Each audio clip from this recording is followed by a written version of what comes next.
My name is Special Agent Marcus Keenan, and I've been with the Los Angeles field office for 9 years. I've worked everything from organized crime to counterterrorism, but nothing prepared me for what started on October the 3rd, 2023. It was a Tuesday morning, just after 6 a.m. when my phone rang. I was already awake, sitting in my apartment in Culver City, drinking black coffee and reading through case files from an ongoing fraud investigation. The call came from dispatch. A body had been discovered in Griffith Park, and LAPD wanted bureau assistance. The location was remote, the circumstances unclear, and there were already whispers that something about the scene didn't feel right. I grabbed my credentials, my service weapon, and my jacket, then headed out into the gray Los Angeles dawn. Traffic on the 10 was light at that hour, and I made it to the park's eastern entrance in under 30 minutes. The sky was that particular shade of pre-dawn purple that makes the city feel empty, even though millions of people are sleeping just a few miles away in every direction.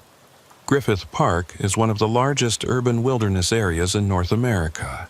Over 4,000 acres of chaparral-covered hills, hiking trails, and dense brush. It's a place where people go to escape the city without leaving it. But it's also a place where things get lost. Bodies, evidence, people who don't want to be found. The park has a long history, and not all of it is pleasant. There have been suicides, murders, accidental deaths. The land has a weight to it, a sense of watching. When I arrived at the staging area near the Griffith Observatory access road, there were already 4 LAPD patrol units, 2 unmarked detective sedans, and a coroner's van waiting. A young, uniformed officer directed me up a narrow fire road that wound into the hills above Los Feliz. I parked behind one of the detective cars and got out. The air was cool and smelled like eucalyptus and dry brush. Somewhere in the distance, I could hear the faint hum of the city waking up. But here, surrounded by scrub oak and chaparral, it felt like we were 100 miles from civilization. Detective Laura Briggs from LAPD's Robbery Homicide Division met me at the trailhead. She was in her mid-40s, sharp-eyed, with dark hair pulled back in a tight ponytail. We'd worked together before on a kidnapping case in 2021, and I respected her instincts. She looked tired, like she'd been up all night, and there was something in her expression that put me on edge. "Keenan," she said, shaking my hand. "Thanks for coming out. This one's strange." "Strange how?" I asked. She hesitated, glancing back toward the trail. "You'll see.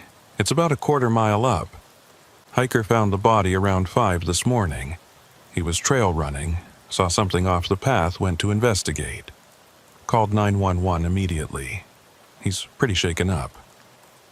We started walking. The trail was narrow, winding through dense brush and low trees.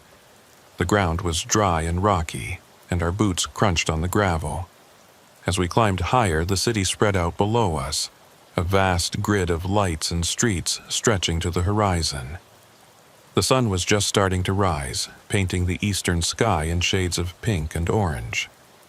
"What do we know about the victim?" I asked. "Female, mid-30s, no ID on the body. She's been dead at least 12 hours, maybe longer. No obvious cause of death, no signs of trauma that we can see. But there's something off about the scene. The way the body's positioned, the lack of blood, She trailed off, shaking her head. "I don't know. It just doesn't feel right." We rounded a bend in the trail, and I saw the crime scene ahead. Yellow tape had been strung between 2 trees, cordoning off a small clearing about 20 feet off the main path. There were 2 crime scene techs in white Tyvek suits, carefully photographing the area. A 3rd tech was crouched near the body, taking samples. The coroner, a thin man in his 60s named Raymond Lyle, stood off to the side, arms crossed, watching. I ducked under the tape and approached the body. She was lying on her back, arms at her sides, legs straight. She was wearing jeans, a gray sweater, and running shoes, Her eyes were open, staring up at the sky. There was no blood, no visible wounds, no signs of a struggle. She looked almost peaceful, like she'd just laid down to rest. But there was something wrong. I felt it immediately. The positioning was too perfect, too deliberate. Her hair was arranged neatly around her head. Her clothes were clean, free of dirt or debris. And the ground around her was undisturbed. No drag marks, no footprints, nothing to suggest how she'd gotten there. "Any signs of sexual assault?" I asked. Dr. Lyle shook his head. "Not that I can see.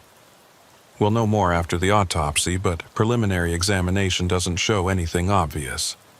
No ligature marks, no bruising, no defensive wounds. It's like she just stopped." I knelt down next to the body, careful not to disturb anything. The woman's skin was pale, almost translucent in the early morning light. Her lips were slightly parted, as if she'd been about to say something. I looked at her hands. No dirt under the nails, no signs of a fight. Her fingertips were clean. "What about lividity?" I asked. "Consistent with her position," Dr. Lyle said. "She died here, or was placed here very shortly after death, but there's something else. Her body temperature is lower than it should be, given the ambient temperature and estimated time of death. It's like she was kept cold somewhere before being moved." I stood up, looking around the clearing. The brush was thick on all sides, creating a natural barrier. There was only one clear path in, the trail we'd just walked. I turned in a slow circle, taking in the scene. The trees, the rocks, the dry grass. Everything looked normal, ordinary, but the feeling persisted. Something was wrong. "Has anyone canvassed the area?" I asked Briggs. "We've got uniforms walking the trails, talking to early morning hikers. So far, no one saw anything unusual. No vehicles parked in strange places, no one acting suspicious. It's like she appeared out of nowhere." I walked to the edge of the clearing, examining the brush. There were no broken branches, no trampled vegetation. If someone had carried her body through here, they'd done it without leaving a trace. I looked back at the woman. Who was she? How did she get here? And why did the scene feel so staged? One of the crime scene techs called out, "Detective Briggs, you need to see this." We walked over. The tech was pointing at the ground near the woman's left hand. At first, I didn't see anything unusual, just dirt and small rocks. Then I saw it. A pattern in the dust. It looked almost like a footprint, but the edges were blurred, indistinct. And the size was wrong. Too large, too elongated. The tech had marked it with a small evidence flag. "What is that?" Briggs asked. The tech shrugged. "I don't know. It doesn't match any shoe tread in our database. And look at the depth. It's barely an impression, like whatever made it was barely touching the ground." I took out my phone and snapped a few photos. The pattern was strange. Organic, almost, but not quite human. I made a mental note to send the images to our forensic lab for analysis. "Bag it and tag it," I said. "Let's get everything we can from this scene. I want soil samples, vegetation samples, everything within a 50-foot radius processed." As the techs continued their work, I pulled Briggs aside. "What about the hiker who found her? Is he still around?" Uniform took his statement. "He's waiting down by the road if you want to talk to him." We walked back down the trail. The sun was fully up now, and the temperature was starting to climb. By noon, it would be in the 80s, typical for October in Los Angeles. The hiker was sitting in the back of a patrol car, a bottle of water in his hands. He was in his late 20s, lean and fit, wearing running gear. His face was pale, and his hands were shaking slightly. I introduced myself and asked him to walk me through what happened. His name was Derek Paulson, and he lived in Silver Lake. He'd been running the same trail 3 times a week for the past year. This morning, He'd started his run just before 5 when it was still dark. He liked running early, he said, before the park got crowded. I was about 20 minutes in when I saw something off the trail, he said, his voice shaky. At first, I thought it was a sleeping bag or some trash. But then I got closer and saw it was a person, a woman. I called out to her, thought maybe she was sleeping or hurt, but she didn't move. I got closer and I could see her eyes were open. That's when I knew. Did you touch anything? I asked. He shook his head quickly. No, I backed away immediately and called 911. I waited on the trail until the police arrived. Did you see anyone else on the trail? Any other hikers? Any vehicles? No one. It was completely empty. That's why I like running early. I usually have the place to myself. I asked him about the days leading up to this morning. Had he noticed anything unusual in the park? Any strange people? Any unusual activity? He thought for a moment, then mentioned something that caught my attention. Actually, yeah. About a week ago, I was running the same trail in the evening, around sunset. I saw someone standing off the path, maybe 50 yards away, just standing there, watching. It was weird because they were so still. I waved, but they didn't move. I figured they were just enjoying the view, but it gave me a strange feeling. Can you describe them? Not really. They were too far away and the light was fading. Just a silhouette against the sky, tall, I think, wearing dark clothes. But I couldn't see their face. I made a note of this. If we need to talk to you again, you'll be available. Of course, he said. Anything I can do to help. I thanked him and walked back to the crime scene. The body was being loaded into a black bag, ready for transport to the coroner's office. Dr. Lyle approached me, pulling off his latex gloves. I'll have preliminary results by this afternoon, he said. But I'm telling you now, this one's going to be difficult.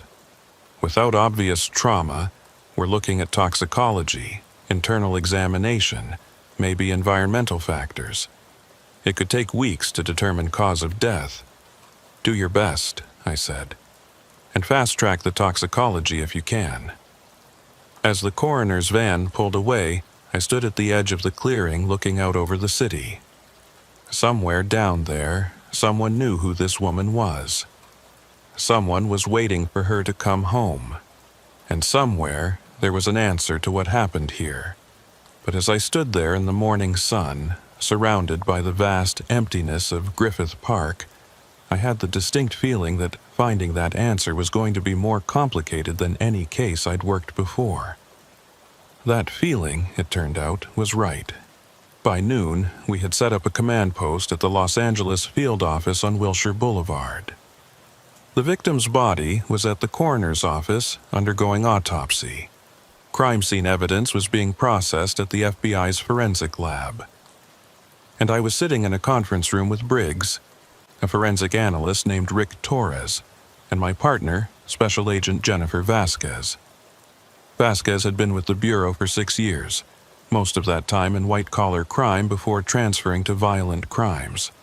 She was methodical, analytical, and had a talent for seeing patterns that others missed. She'd spent the morning reviewing the crime scene photos and the initial reports, and she had questions. "The positioning bothers me," she said, pointing at an image on her laptop screen. "Look at how symmetrical everything is. Her arms, her legs, even her hair. This wasn't accidental. Someone arranged her this way." "Staging," Torres said. "Classic sign of a personal connection. Someone who knew her, who cared about how she looked in death." "Or someone sending a message," Briggs added. I pulled up the photos of the strange footprint. "What about this? Any progress on identification?" Torres shook his head. "I've run it through every database we have. It doesn't match any known shoe pattern, boot tread, or even animal track. The dimensions are all wrong. It's almost like it was made by something that was barely there." "Meaning what?" Vasquez asked. I don't know, Torres admitted. The pressure distribution is inconsistent with normal human locomotion, and look at the edges. They're blurred, like the image was slightly out of focus. But it's not an artifact of the photography. The physical impression in the dirt shows the same characteristics. I sat back, thinking. Nothing about this case made sense. No ID, no cause of death, no clear crime scene, and physical evidence that defied explanation. We needed to identify the victim. That was the first priority. What about missing persons reports? I asked Vasquez. I've been checking. There are 3 women reported missing in the LA area in the past 72 hours who match the general description. I've requested dental records and photos. We should have something by this afternoon. My phone buzzed. It was a text from Dr. Lyle. Preliminary autopsy results ready. Call when you can. I stepped out of the conference room and dialed his number. He picked up on the first ring. Keenan, he said, and there was something in his voice that made me tense. You need to come down here. There's something I need to show you in person. 20 minutes later, I was standing in the Los Angeles County Coroner's office, following Dr. Lyle through sterile white corridors that smelled of disinfectant and something else. Something chemical and unpleasant. We entered an examination room where the victim's body lay on a stainless steel table, covered by a white sheet. Dr. Lyle pulled on fresh gloves and folded back the sheet, revealing the woman's torso. Her skin was pale under the harsh fluorescent lights. He pointed to several areas on her chest and abdomen. No external trauma, as we noted at the scene, he said. But when I opened her up, I found something unusual. Massive internal hemorrhaging in multiple organ systems. Liver, spleen, kidneys. It's like something caused catastrophic damage to her internal organs without leaving any external marks. Blunt force trauma? That was my first thought. But there's no bruising, no broken ribs, no signs of impact. And the pattern of damage doesn't match any mechanism of injury I've seen before. It's like her organs just failed all at once. He pulled up a series of images on a nearby computer screen. I saw cross-sections of organs, tissue samples, blood work results. Everything looked wrong. Tissues that should have been healthy were damaged. Cells that should have been intact were destroyed. Toxicology. That's the other strange thing. I found traces of several compounds in her system that I can't identify. They're not in any database. They're not drugs, not poisons, not anything I've encountered before. I've sent samples to the FBI lab for advanced analysis, but preliminary results suggest these compounds aren't synthetic. They're biological in origin. Biological? Like bacteria or viruses? I don't think so. The molecular structures are too complex, too organized. It's like nothing I've seen.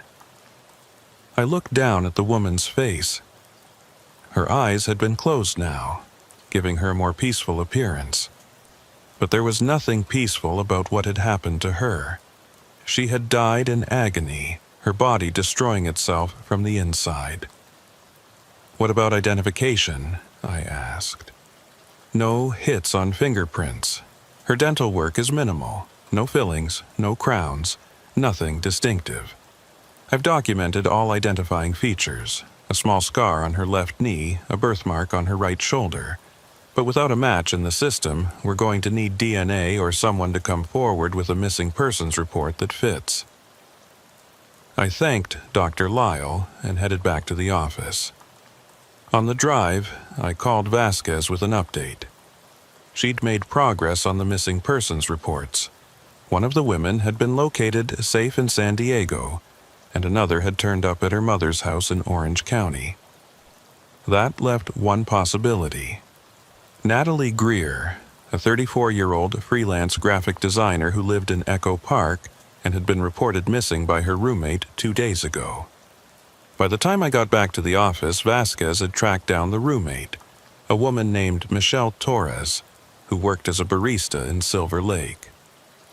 We drove out to meet her at the coffee shop where she worked, a small independent place on Sunset Boulevard with exposed brick walls and mismatched furniture. Michelle was in her late 20s, with dyed blue hair and multiple piercings. She looked exhausted, with dark circles under her eyes. She led us to a corner table away from the other customers and sat down heavily. "Is it her?" she asked immediately. "Is it Natalie?" "We don't know yet," I said gently. "We need to ask you some questions to help with identification. Can you tell us about Natalie? When did you last see her?" Michelle took a shaky breath.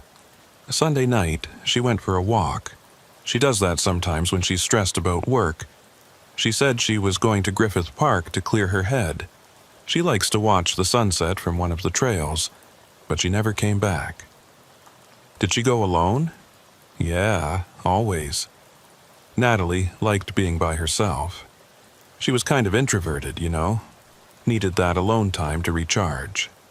"Did she mention anything unusual? Anyone following her? Anyone making her uncomfortable?" Michelle thought for a moment. "Not recently, but about 2 weeks ago she said something weird.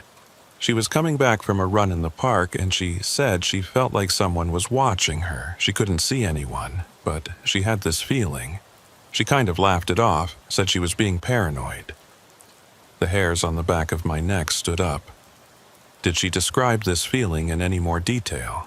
"She said it was like cold spots, you know? Like when you walk past an open freezer at the grocery store. She felt these pockets of cold air on the trail, even though it was a warm day. And she kept turning around, thinking someone was behind her, but no one was ever there." Vasquez and I exchanged a glance. This matched the hiker's report of seeing someone standing motionless on the trail. But cold spots? That was new. "Does Natalie have any dental records we could access? Any medical records?" "Her dentist is in Pasadena. I can get you the name. And she goes to a clinic in Los Feliz for routine stuff. I have her insurance information at home." We collected all the details we needed and promised to keep Michelle updated. As we drove back to the office, Vasquez voiced what I was thinking. Cold spots. People watching from the shadows. A feeling of being followed. This is starting to sound less like a murder investigation and more like something else. "We follow the evidence," I said. "That's all we can do." But even as I said it, I knew this case was different. There was something about Griffith Park, about the way Natalie Greer had died that didn't fit into any normal investigative framework. And as the afternoon wore on, things only got stranger. By 5 p.m., we had confirmation from dental records. The body was indeed Natalie Greer. We notified her family. Her parents lived in Sacramento, and began the process of building a timeline of her final days. Her phone had been found at the crime scene, undamaged. Our tech team was able to access it, and what they found raised more questions than answers. The last text message Natalie had sent was to Michelle on Sunday evening at 6:47 p.m. "Heading to the park. Back soon." Her phone's GPS showed her location at that time as her apartment in Echo Park.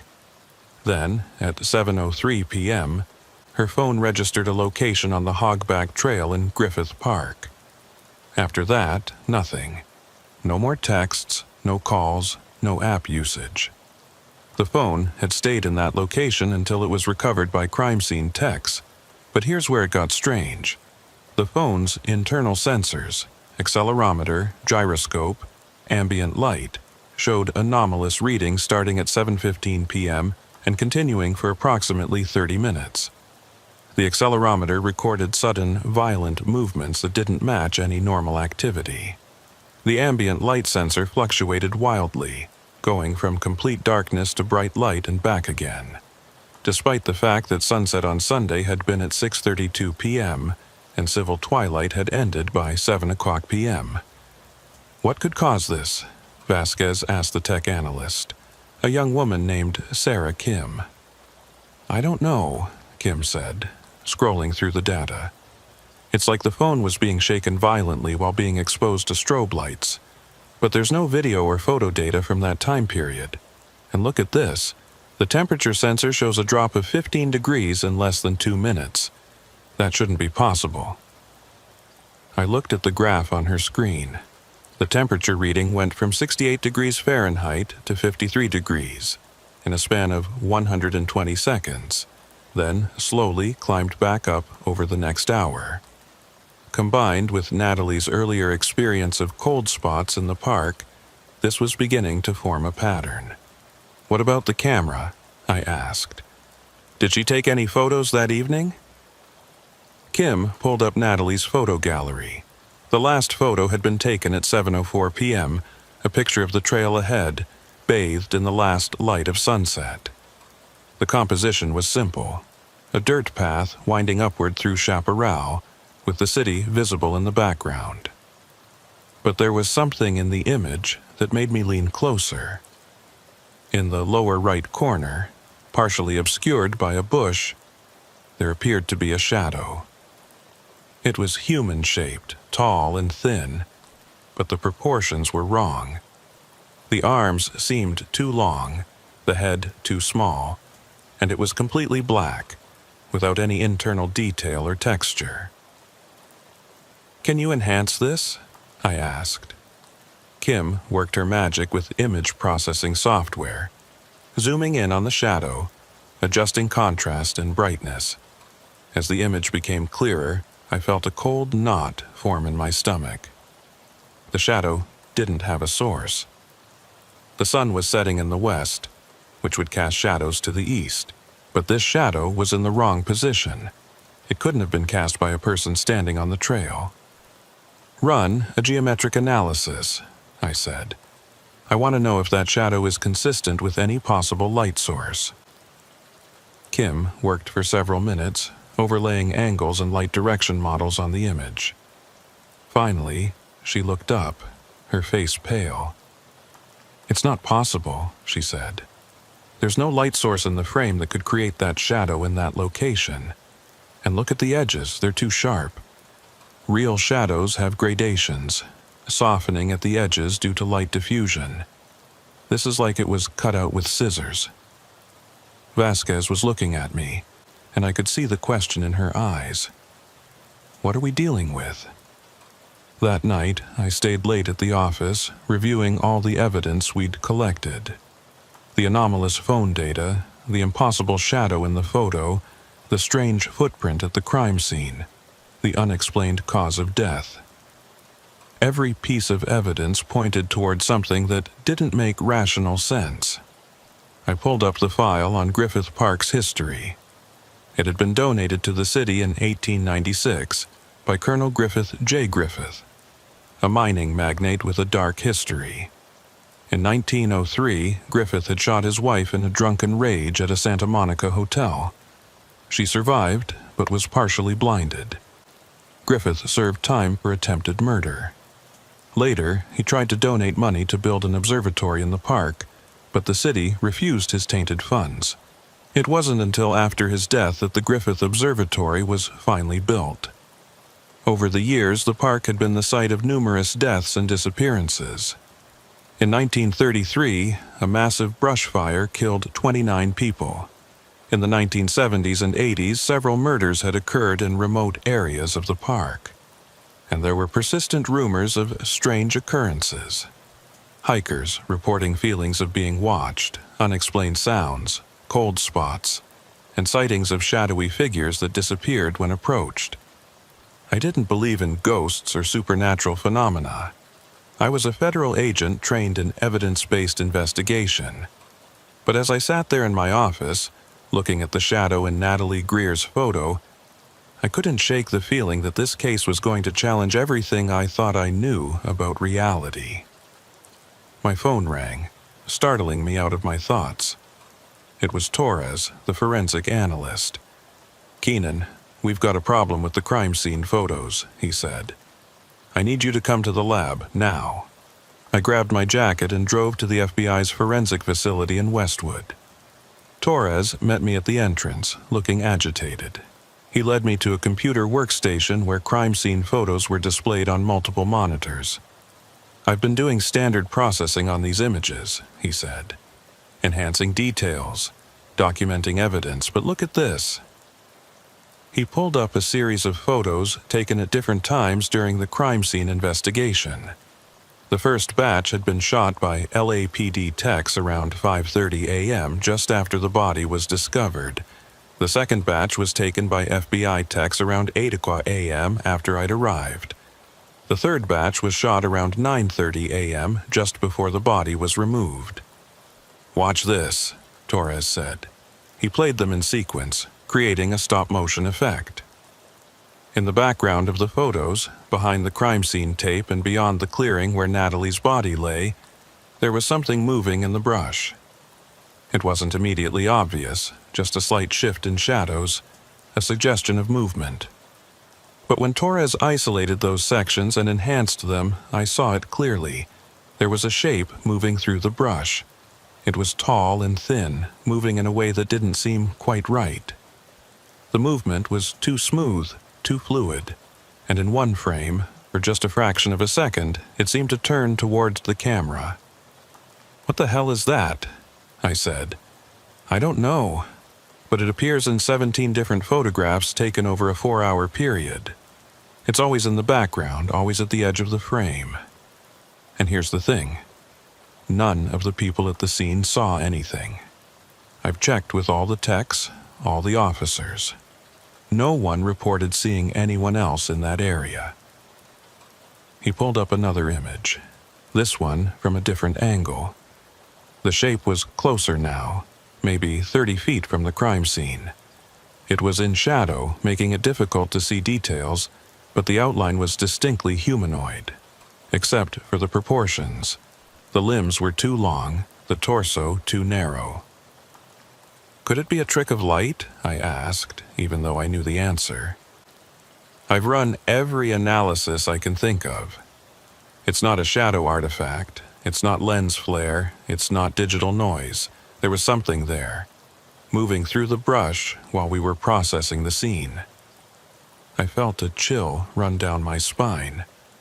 Whatever had killed Natalie Greer, it had been there watching us the entire time we were investigating, and we hadn't seen it. "I want thermal imaging analysis of these photos," I said. "If there was something alive in that brush, it should show up on thermal." "Already done," Torres said. "That's what I wanted to show you." He pulled up thermal overlays of the crime scene photos. Most of the image showed exactly what you'd expect. Cool blues and greens for the ground and vegetation. Warm yellows and oranges for the people at the scene. But in the area where the shape had been moving, there was nothing. No heat signature at all. "That's not possible," I said. "Everything has a heat signature. Even cold-blooded animals, even reptiles. There should be something." "I know," Torres said quietly. "But there isn't.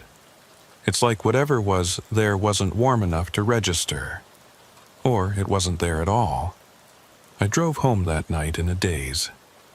It was late, past midnight, and the freeways were nearly empty. I lived in a small house in Mar Vista, not far from the beach. It was a quiet neighborhood, mostly families and young professionals, safe, ordinary, normal. But as I pulled into my driveway and killed the engine, I sat there for a moment, reluctant to get out of the car. The street was dark, lit only by occasional streetlights. The houses were silent, everyone asleep, and I had the distinct, uncomfortable feeling that I was being watched. I scanned the street, the shadows between houses, the dark windows. Nothing moved. There was no one there. But the feeling persisted. I got out of the car quickly and walked to my front door, keys already in hand. As I unlocked the door, I glanced back over my shoulder. For just a moment, I thought I saw something. A dark shape standing beneath a tree across the street. Tall, thin, motionless. I blinked, and it was gone. I went inside and locked the door behind me, my heart pounding. I was exhausted, I told myself. My mind was playing tricks on me. I'd been working too hard, looking at evidence that didn't make sense, letting the strangeness of the case get under my skin. But that night I didn't sleep well. I kept waking up, listening to the sounds of the house settling, the wind in the trees outside. And once, around 3 in the morning, I woke to the sound of something moving in my backyard. I got up and looked out the bedroom window. The backyard was empty, bathed in pale moonlight. But near the fence at the back of the property, I saw something that made my blood run cold. A set of footprints in the damp grass. Long, elongated, with blurred edges, just like the one we'd found at the crime scene. I grabbed my service weapon and a flashlight and went outside. The grass was wet with dew, and the air was cold. I walked to the fence, my flashlight beam cutting through the darkness. The footprints were there, clear as day, leading from the gate to the back door of my house and then returning to the fence. Something had been in my yard. Something had walked right up to my door. I checked the fence gate. It was locked. I checked the perimeter. Nothing was disturbed. But those footprints were real, and they were fresh. I didn't sleep for the rest of the night. I sat in my living room with all the lights on, my weapon on the coffee table, and waited for dawn. The next morning, I returned to the office with a new sense of urgency. I didn't mention the footprints in my yard to anyone. How could I? What would I say? That I thought something from the crime scene had followed me home? It sounded insane, even to me. But I couldn't shake the feeling that this case was becoming personal. Whatever had killed Natalie Greer was now aware of me, aware that I was investigating. And it didn't appreciate the attention. Vasquez was already in the conference room when I arrived, surrounded by files and printouts. She looked up as I entered, and I could see concern in her eyes. "You look terrible," she said. "Didn't sleep well," I replied. "What do we have?" She spread out a series of reports on the table. I've been digging into Griffith Park's recent history. In the past 5 years, there have been 12 deaths in the park. Most were ruled accidental. Falls, heart attacks, 1 suicide. But 3 remain unexplained. She pulled out 3 case files. September 2019, a hiker named Michael Chen was found dead on the observatory trail. No cause of death ever determined. His body showed the same kind of internal damage that Natalie's did. July 2021. A woman named Rebecca Martinez was found near the old zoo. Same story. Massive internal hemorrhaging, no external trauma. And just 6 months ago, March 2023, a man named David Porter, found on the Hogback Trail. Same location where Natalie was found. Same unexplained internal injuries. I felt my stomach drop. Why wasn't this connected before? Different investigators, different jurisdictions. The first 2 were handled by LAPD, the third by park rangers. No one put the pattern together because there was no pattern to see, no obvious connection beyond the location. "Until now," I said. Vasquez nodded. "Until now. 4 deaths, all in Griffith Park, all with the same characteristics. And I'd be willing to bet that if we could access their phones, we'd find the same anomalous sensor data." I sat down heavily. This wasn't just a murder investigation anymore. This was something bigger, something that had been happening for years, and we were just now seeing it. "We need to go back to the park," I said. "Tonight. I want to see that trail after dark, see if we can witness whatever these people experienced." Vasquez looked at me like I'd lost my mind. "That's not protocol, Keenan. We should bring in a full team, get Park Service involved, do this properly." "And say what? That we think there's something supernatural killing people in Griffith Park? They'll laugh us out of the building." I leaned forward. I need to see this myself. I need to understand what we're dealing with. She studied my face for a long moment. What aren't you telling me? I hesitated, then decided she deserved to know. I told her about the footprints in my yard, about the feeling of being watched. When I finished, she was quiet for a moment. "This is dangerous," she finally said. "If this thing, whatever it is, can follow you home." "I know," I said. "But we don't have a choice. More people are going to die unless we figure this out." She sighed.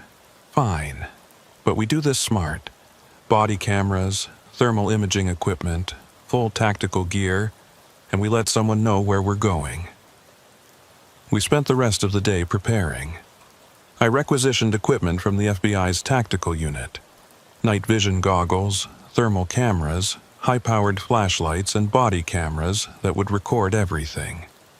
We filed a vague report about conducting a nighttime survey of the crime scene, enough to cover ourselves legally but not enough to raise questions. At 8 p.m., we met at the same staging area where I'd first arrived 3 days ago. The sun had set an hour earlier, and the park was closed to the public. We were the only ones there, surrounded by dark hills and the distant glow of the city below. We geared up in silence. Body cameras clipped to our vests, night vision goggles ready, but not yet activated.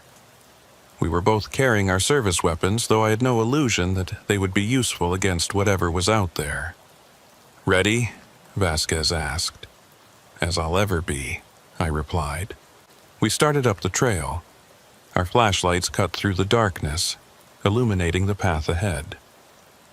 The park was different at night. Sounds were amplified, shadows were deeper, and every rustling bush or snapping twig made my hand drift toward my weapon. It took 15 minutes to reach the crime scene. The yellow tape was still up, fluttering in the night breeze. The clearing looked smaller in the darkness, more enclosed. I pulled out the thermal camera and did a slow scan of the area. "Anything?" Vasquez asked.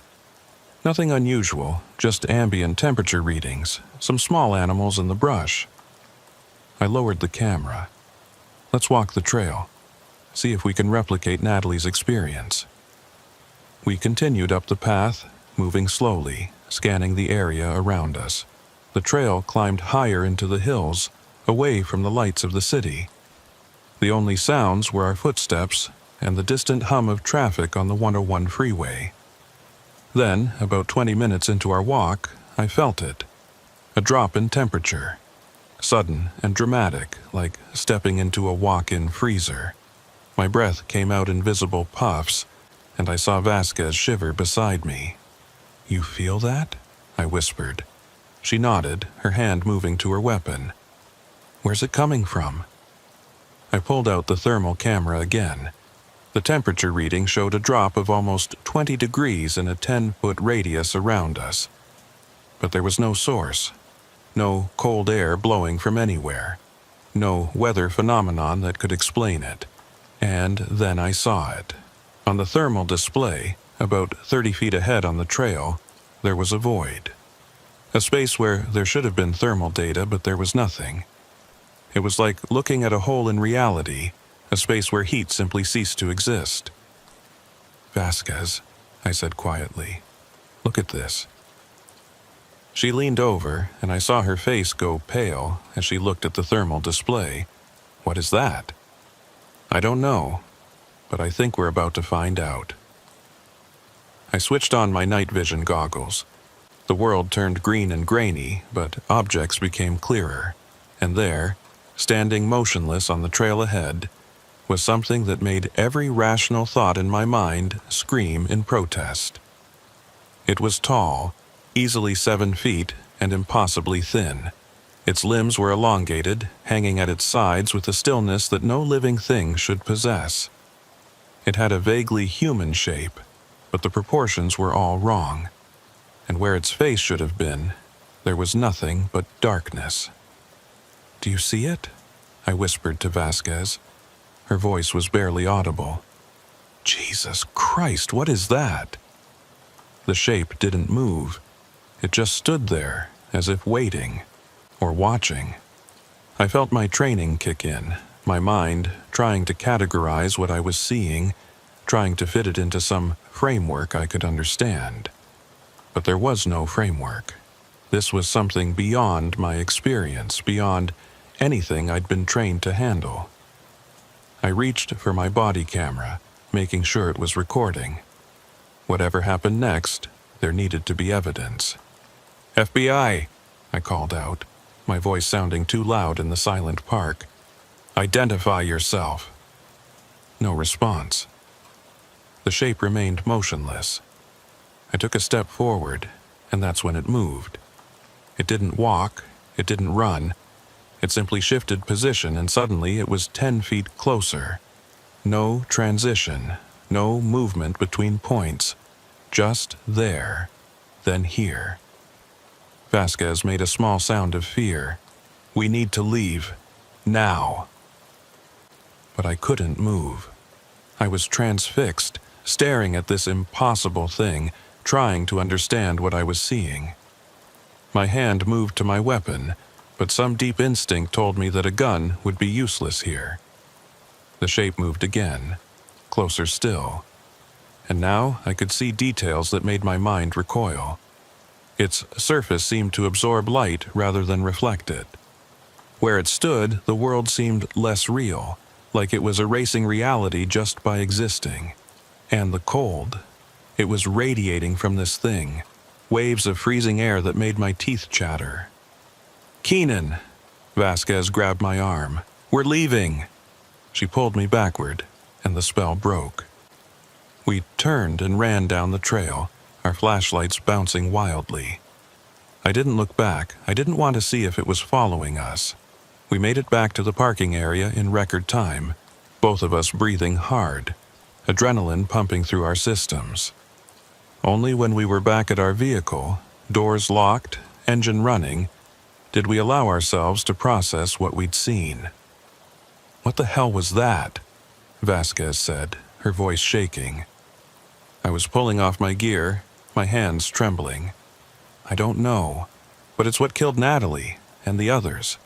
It has to be. How do we fight something like that? How do we investigate it? I didn't have an answer. I looked down at my body camera, still recording. Let's get back to the office, review the footage. There has to be something we can use. The drive back to the federal building was silent. Both of us were lost in our own thoughts, trying to reconcile what we'd seen with our understanding of reality. I kept checking the rearview mirror, half expecting to see that dark shape in the road behind us. At the office, we transferred the body camera footage to a secure computer and started reviewing it. The video showed exactly what we'd experienced. The temperature drop, the strange void on the thermal display, and then, captured in grainy night vision, that impossible shape standing on the trail. But here's where it got strange. When the shape moved, when it shifted position without transitioning, the video glitched. For a fraction of a second, the image distorted, pixelated, as if the camera couldn't process what it was recording. And when the shape was at its closest, there were audio anomalies, a low-frequency hum that seemed to come from everywhere and nowhere at once. We need to show this to someone, Vasquez said. The assistant director, the task force. And say what? I interrupted. That we saw something unexplainable in Griffith Park? That we think some kind of entity is killing people? They'll pull us from the case and order psychological evaluations. Then what do we do? I stared at the frozen image on the screen, that dark shape captured in the moment before we ran. We find a way to explain it. There has to be a rational explanation, some kind of natural phenomenon, some environmental factor we don't understand yet. But even as I said it, I didn't believe it. What we'd seen wasn't natural. It was something else entirely. Over the next 3 days, I threw myself into research. I consulted with physicists, environmental scientists, psychiatrists. I looked into every possible explanation: mass hallucination, infrasound-induced fear responses, unusual atmospheric conditions, even experimental military technology. Nothing fit. The footage we'd captured was reviewed by experts at the FBI's technical division. They confirmed what we already knew. It was authentic, unaltered, and showed something that shouldn't exist, but they had no explanation for what that something was. During this time, I started experiencing the effects more personally. Every night I heard sounds in my house: footsteps on the roof, scratching at the windows, the sound of breathing in empty rooms. I stopped sleeping in my bedroom and instead dozed on the couch with all the lights on, my weapon within reach. One night I woke to find all the lights off. I knew I'd left them on, but now the house was dark. I grabbed my flashlight and weapon and did a sweep of every room. In my home office, I found something that made my blood run cold. My desk was covered in photos, crime scene photos from the Griffith Park investigation. But they weren't copies I'd brought home. I'd made sure to leave all case files at the office.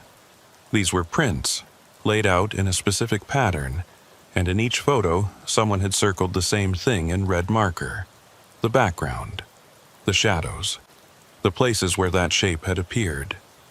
Someone, or something, had been in my house going through my investigation, leaving a message. "You're being watched. We know what you're looking for." I called Vasquez immediately. She came over, along with the crime scene tech team.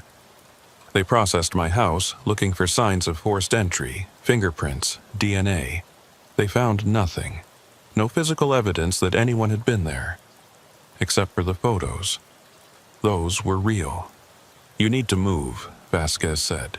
"Stay at a hotel. Go to your parents. Anywhere but here." "That won't help," I said. I was beyond exhaustion now, running on caffeine and stubborn determination. Whatever this is, it knows where I live. It knows what I'm investigating. Running won't change that. "Then we close the case," she said firmly. "We write up what we have, file it as unsolved, and move on. This is too dangerous. More people will die. And you might be one of them." We stared at each other. She was right, of course. The smart thing, the safe thing, would be to walk away. But I couldn't. Not when I knew what was out there. Not when I'd seen it with my own eyes. "I'm going back to the park," I said quietly. "Tomorrow night. I need to document this properly, get more evidence. Build a case that can't be dismissed." "That's insane. You saw what that thing can do." "Which is exactly why I need to go back. I need to understand how it kills, how it chooses its victims. If there's a pattern, something we can use to predict where it will appear next." Vasquez was silent for a long moment. Then she sighed. "If you're going, I'm going with you. But this time, we bring backup. Full tactical team, heavy equipment. We do this by the book." I wanted to argue, but I knew she was right. Whatever we were facing, we'd have a better chance with a team. The next morning, I briefed Assistant Director James Carver on the case. I showed him the evidence, the body camera footage, the crime scene analysis. I expected skepticism, maybe even dismissal, but instead he listened carefully, his expression unreadable. When I finished, he was quiet for a moment. Then he said something I didn't expect. "This isn't the first time," he said quietly. "These kinds of cases, unexplained deaths, impossible evidence, things that don't fit into any known framework, they come up more often than you'd think. Usually, we explain them away, find a rational answer, even if it doesn't quite fit, because the alternative is too difficult to process." "What are you saying?" He looked at me directly. "I'm saying that you're not crazy. What you've documented is real. But you need to be very careful about how you proceed. Because once you acknowledge what's really happening, once you accept that there are things in the world that don't follow the rules we understand, it changes you. It changes how you see everything. I need to go back to the park, I said. Tonight, with a full team. He considered this. I'll approve the operation. But Keenan, if this goes wrong, if anything happens to you or your team, the Bureau will disavow all of it. This will become a training accident, a misunderstanding. We don't officially investigate the unexplainable. I understand. I hope you do, he said. Because after tonight, there's no going back. That evening, 8 of us gathered at the Griffith Park staging area. Me, Vasquez, 4 members of the FBI's hostage rescue team, and 2 technical specialists with advanced monitoring equipment. We were armed, equipped, and as prepared as we could be for an encounter with something that defied explanation. The mission parameters were simple. Return to the location where Vasquez and I had encountered the entity, document it with multiple cameras and sensors, and attempt to determine its nature and origin. We were authorized to use force if necessary, though no one believed standard weapons would be effective. We moved up the trail in formation, the HRT operators taking point and rear guard, with the tech specialists in the middle. Every piece of equipment was recording: body cameras, thermal imagers, electromagnetic field detectors, even a Geiger counter. If there was anything unusual about this entity, we were going to document it. The cold hit us at exactly the same spot as before. Sensors registered a temperature drop of 23 degrees in less than 30 seconds. EMF detectors went wild, showing massive fluctuations in the local electromagnetic field. The Geiger counter remained silent. No radiation. Contact, one of the HRT operators said quietly. 30 meters ahead, center of the trail. I activated my night vision and saw it again. That impossible shape, standing motionless, waiting. Except this time, it wasn't alone. There were 3 of them. 3 tall, elongated figures, spaced evenly across the trail, all standing perfectly still, all radiating that same reality-warping presence. Multiple contacts, I reported into my radio. 3 entities, blocking the trail. Orders, sir? The HRT team leader asked. I didn't know what to say. How do you engage something that might not be physical? How do you fight something that exists outside normal reality? Attempt communication, I said. Loudspeaker. One of the techs activated a portable PA system. This is the Federal Bureau of Investigation. Identify yourselves. No response. The figures didn't move. If you can understand us, we need to communicate. We're investigating multiple deaths in this area. We believe you may have information. Still nothing. But I noticed something. The figure in the center tilted its head slightly, as if listening. It was the first voluntary movement I'd seen from any of them. We're not here to harm you, I continued. We just want to understand what's happening. And then, for the first time, they moved. All 3 shifted position simultaneously, closing the distance between us by half. No transition, just there, then here. The HRT operators raised their weapons, training laser sights on the figures. The laser beams hit the entities and simply stopped, absorbed into that light-consuming darkness. Hold fire, I ordered. Nobody shoots unless I give the command. The entities moved again, now only 10 feet away. I could feel the cold radiating from them, see the way reality seemed to bend and distort in their presence. My mind was screaming at me to run, but I forced myself to stand still. And then I heard it. A sound barely audible, like wind through a narrow canyon. But it wasn't wind. It was a voice. Multiple voices, layered and distant, speaking words that my mind couldn't quite process. It was like hearing a language that human ears weren't designed to comprehend. One of the tech specialists gasped. The audio equipment, it's picking up something. Multiple frequencies, some below human hearing range. Can you isolate it? I asked. Working on it. The entities continued to stand there, and I realized they were waiting for something. They weren't attacking. They were communicating. Keep trying, I said to the tech specialist. Amplify those frequencies, see if we can understand what they're saying. While the tech worked, I took a step forward, against every instinct in my body. I was now within 5 feet of the nearest entity.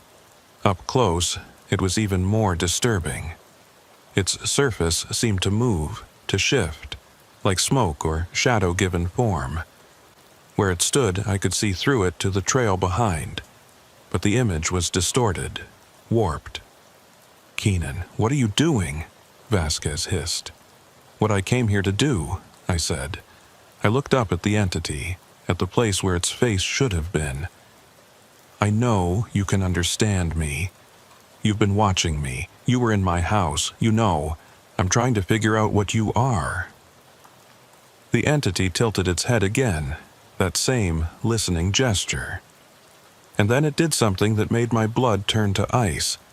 It raised one long, thin arm and pointed, not at me, past me, down the trail, back toward the city.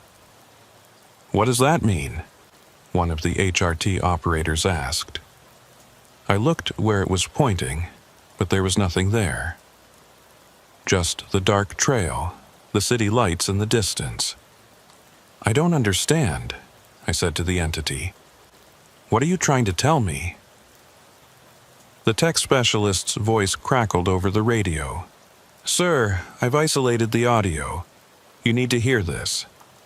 He played the recording, amplified and filtered.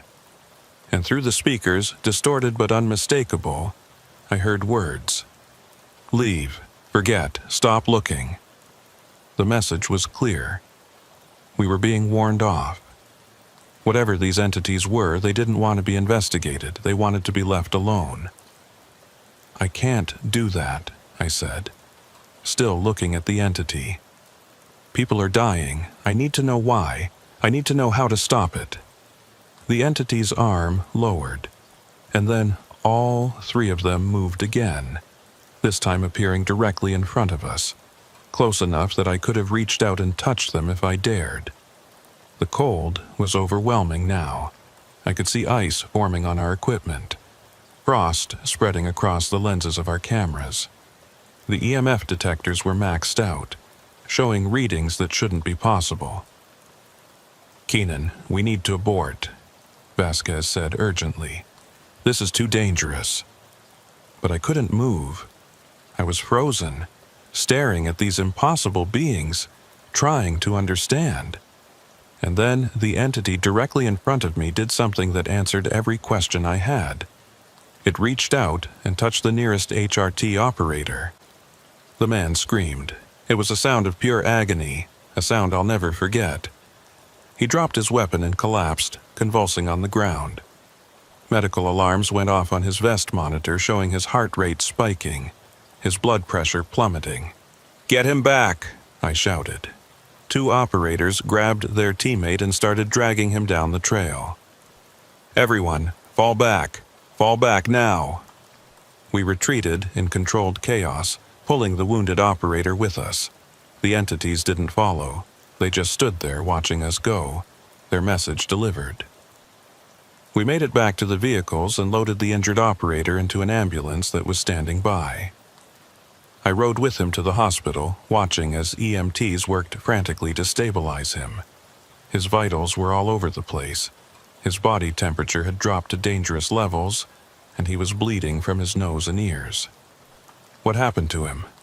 one of the EMTs asked me. I didn't have an answer that would make sense. He survived, though he spent 2 weeks in intensive care.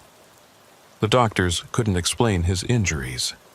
Massive internal trauma, organ damage, neurological issues, all consistent with the victims we'd found in Griffith Park. But he was strong, young, and he received treatment immediately. He pulled through.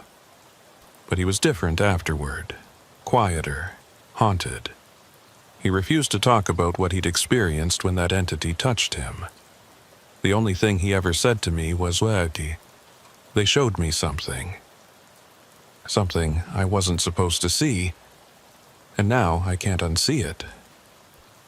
The operation was officially classified as a training accident. The footage we captured was locked away in a secure facility, accessible only to a handful of people with the highest clearance. The Griffith Park investigation was closed, filed under death by misadventure for Natalie Greer and the other victims. I was ordered to see a bureau psychiatrist, undergo evaluation. I passed, barely. Told them what they wanted to hear, that it was stress, that the lighting conditions were poor, that what we'd seen could be explained by natural phenomena we didn't fully understand. But I knew the truth. And so did everyone else who'd been there that night. Vasquez transferred to the San Francisco office 2 months later. She said she needed a change of scenery, but I knew the real reason. She couldn't look at Griffith Park anymore without thinking about what we'd seen, what we'd documented, what we couldn't explain. The case file sits in my desk drawer now, though I haven't opened it in weeks. I tell myself I've moved on, that I'm focused on other investigations. But that's a lie, because I still see them. Not in Griffith Park, I haven't been back there since that night, but in other places, in shadows that are too dark, in reflections that don't quite match reality. I see them watching me from the corners of my vision, always present, always waiting. And every night, I hear the message they gave us replayed in my dreams. Leave. Forget. Stop looking. But I can't forget. I can't unsee what I've seen. Can't unknow what I know. There are things in this world that exist beyond our understanding, beyond our ability to categorize and control. Things that have been here long before us and will remain long after we're gone. The Bureau doesn't investigate the unexplainable. But now I know why. Because some doors, once opened, can never be closed again. My name is Special Agent Rachel Porter, and I've been working out of the Los Angeles field office for 7 years. Most of that time has been spent on white-collar crime and public corruption cases, the kind of investigations that involve spreadsheets, wiretaps, and months of document review. But on January 14, 2024, I got pulled into something that changed everything I thought I knew about my job. It started with a call from LAPD's Central Division. A patrol unit had responded to a 911 call about suspicious activity in a building on San Pedro Street, right in the heart of Skid Row. When officers entered the building, they found something that made them immediately contact the Bureau. Evidence of what appeared to be a federal investigation from years ago, scattered across multiple rooms like someone had just walked away and never come back. I was assigned the case along with my partner, Special Agent Thomas Brennan. Tom had been with the Bureau for 15 years, most of it in violent crimes. He was methodical, patient, and had seen just about everything. Or so we both thought. We met at the Federal Building on Wilshire at 8:30 that morning. It was a cold January day by Los Angeles standards, maybe 60 degrees with gray clouds hanging low over the city. Tom was already waiting in the parking garage when I arrived, 2 cups of coffee in his hands. "Morning, Porter," he said, handing me one. "You read the initial report?" "Skimmed it, abandoned building, possible FBI materials. Not much detail." LAPD sergeant I talked to said it's strange. Real strange. They cleared the building, made sure no squatters were inside, but they said something about it made them uncomfortable. Couldn't explain why. I raised an eyebrow. Uncomfortable how? That's what we're going to find out. We drove downtown in Tom's Bureau sedan, taking the 10 East toward the city center. Los Angeles has always been a city of stark contrasts. but nowhere is that more evident than in downtown. Within a few blocks, you go from gleaming high-rises and upscale lofts to Skid Row, 50 square blocks that contain one of the largest populations of homeless individuals in the United States. San Pedro Street cuts through the heart of it. On both sides, you see tents lining the sidewalks, shopping carts piled with belongings, people sleeping in doorways. The smell hits you through closed car windows, a mixture of human waste, rotting garbage, and despair. It's not that law enforcement doesn't care. It's that the problem is so massive, so systemic, that individual interventions feel like trying to empty the ocean with a teaspoon. The building we were looking for was on the eastern edge of Skid Row, near the intersection with 5th Street. It was a 4-story structure that had probably been a warehouse or light manufacturing facility decades ago. The windows were boarded up, graffiti covered the lower walls, and the entrance was blocked by a rusted chain-link fence with a no trespassing sign. 3 LAPD patrol cars were parked out front, along with an unmarked detective vehicle. As we pulled up, a sergeant approached, a stocky man in his 50s with graying hair and tired eyes. His nameplate read Martinez. "Agents," he said, shaking our hands. "Thanks for coming out. I've been on the force 28 years, worked this area for most of it. I've seen a lot of weird stuff, but this?" He shook his head. "This is different. Walk us through it," Tom said. Martinez led us to the building's entrance. Someone had cut through the chain-link fence, creating a gap just wide enough for a person to slip through. We got a 911 call around 3 a.m. Anonymous caller said they heard noises coming from inside, saw lights moving around. Thought maybe someone was using it as a drug lab or a chop shop. "Common in this area?" I asked. "Not really. This building's been abandoned for at least 10 years. Most of the street population avoids it. When we ask why, they give vague answers. Say it doesn't feel right that bad things happened there." We followed Martinez through the gap in the fence and up to the main entrance. The door had been forced open recently. The lock was broken, and fresh scrape marks showed where someone had pried it with a crowbar. "We cleared all 4 floors," Martinez continued. "No one inside now, no evidence of recent habitation. No drug paraphernalia, no stolen goods, nothing like that. But on the 3rd floor, we found something you need to see." The interior of the building was dark and cold. Our flashlight beams cut through the gloom, illuminating concrete floors covered in debris, broken glass, old newspapers, bird droppings. The air was stale and smelled of mold and decay. Water damage had left dark stains on the walls, and sections of the ceiling had collapsed, exposing twisted rebar and electrical wiring. We climbed a concrete stairwell to the 3rd floor, our footsteps echoing in the empty space. Martinez led us down a hallway with doors on either side, most of them hanging open or missing entirely. At the end of the hall, one door was closed. "That's the room," Martinez said. We opened it, looked inside for about 30 seconds, then closed it and called you. Tom and I exchanged glances. Martinez pushed the door open and we stepped inside. The room was approximately 20 by 30 feet, with 2 boarded-up windows on the far wall. But unlike the rest of the building, this room was clean. The floor had been swept, the walls were free of graffiti, and it was furnished.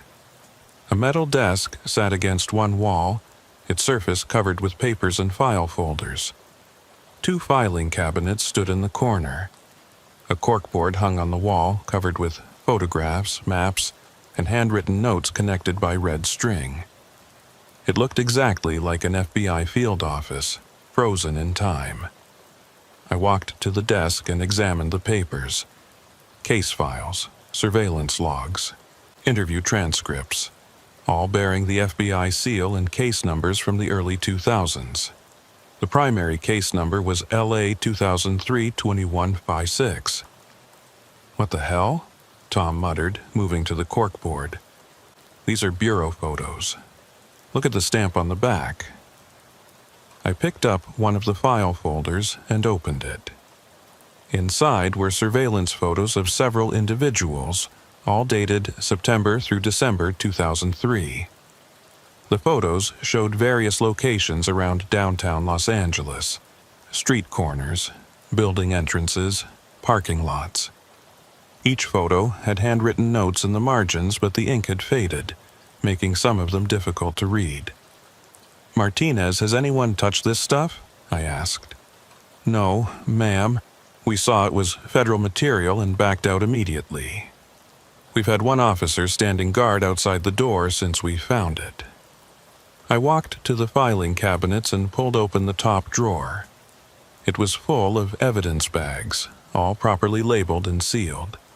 I recognized the format: standard FBI evidence collection from the early 2000s, before we'd transitioned to the current digital tracking system. "Tom, we need to call this in. Get a full forensics team down here." But Tom wasn't listening. He was standing in front of the corkboard, staring at something. I walked over and saw what had caught his attention. In the center of the board was a calendar. Not a current calendar. This one was from 2003, opened to the month of December. Someone had circled a date in red marker, December 18th, and written next to it in block letters, "Final operation, 0200 hours." "What operation?" Tom said quietly. "And why is this room still here exactly as they left it?" That was the question. FBI field offices don't just abandon evidence. When an investigation closes, materials are either returned to the main office or securely destroyed. You don't just walk away and leave everything in place. I pulled out my phone to call the office, but there was no signal. Not unusual in these old concrete buildings. "I'm going to step outside, call this in. You start documenting what we have here." "Copy that," Tom said, pulling out his camera. I walked back down the hallway past the other empty rooms and started descending the stairs. As I reached the second-floor landing, I heard something that made me stop. Footsteps, above me, on the third floor. But Tom was the only one up there, and these footsteps were coming from a different location, somewhere down the hall from the room we'd just been in. "Tom," I called up the stairs. "That you?" No answer. I drew my weapon and started back up the stairs. My training kicked in. Slow, controlled movements, weapon at low ready, scanning corners. When I reached the third floor, the hallway was empty. The door to the evidence room was still open, and I could see Tom inside, photographing the desk. "Tom, did you just walk down the hall?" He looked up, confused. "No, been right here. Why?" "I heard footsteps. Thought it might be you." Tom's expression changed. He set down his camera and drew his own weapon. "Where?" "This floor, somewhere down the hall." We moved together, clearing each room methodically. They were all empty, just like Martinez had said. No signs of recent occupation. No evidence that anyone had been there. But I knew what I'd heard. When we'd checked every room, Tom holstered his weapon. Old building. Probably just settling, pipes expanding, something like that. "Maybe," I said, though I wasn't convinced. We returned to the evidence room and I went back downstairs to call the office. This time, I went all the way outside, where I had a clear signal. I called Assistant Special Agent in Charge David Merrick and explained what we'd found. "Evidence from a 2003 investigation," Merrick said. "What's the case number?" "LA 2003-2156. There was a long pause. "Hold on, I'm pulling up the database." I waited, watching the street. A few homeless individuals were watching the police cars from a distance, but no one approached. The morning was getting brighter, though the sky remained overcast. "Porter, I'm not showing any case with that number in our system." "What do you mean? It's right here on the files, official FBI paperwork." "I'm telling you, there's no record of case LA 2003-2156 in our database." Are you sure you read it correctly?" I felt a chill that had nothing to do with the temperature. "I'm looking at it right now. The case number is clear." Then someone created false FBI documents. Or... He trailed off. Or what? Or this is a case that was expunged from the official record. That happens sometimes with classified operations, witness protection cases, things that get sealed by court order or national security directive. So what do we do? Secure everything. I'm sending a full team down there, forensics, records specialists, the works. Don't let anyone else in that room until they arrive. And Porter, be careful. If this is a sealed case, there was probably a good reason for it. I went back inside and relayed the information to Tom.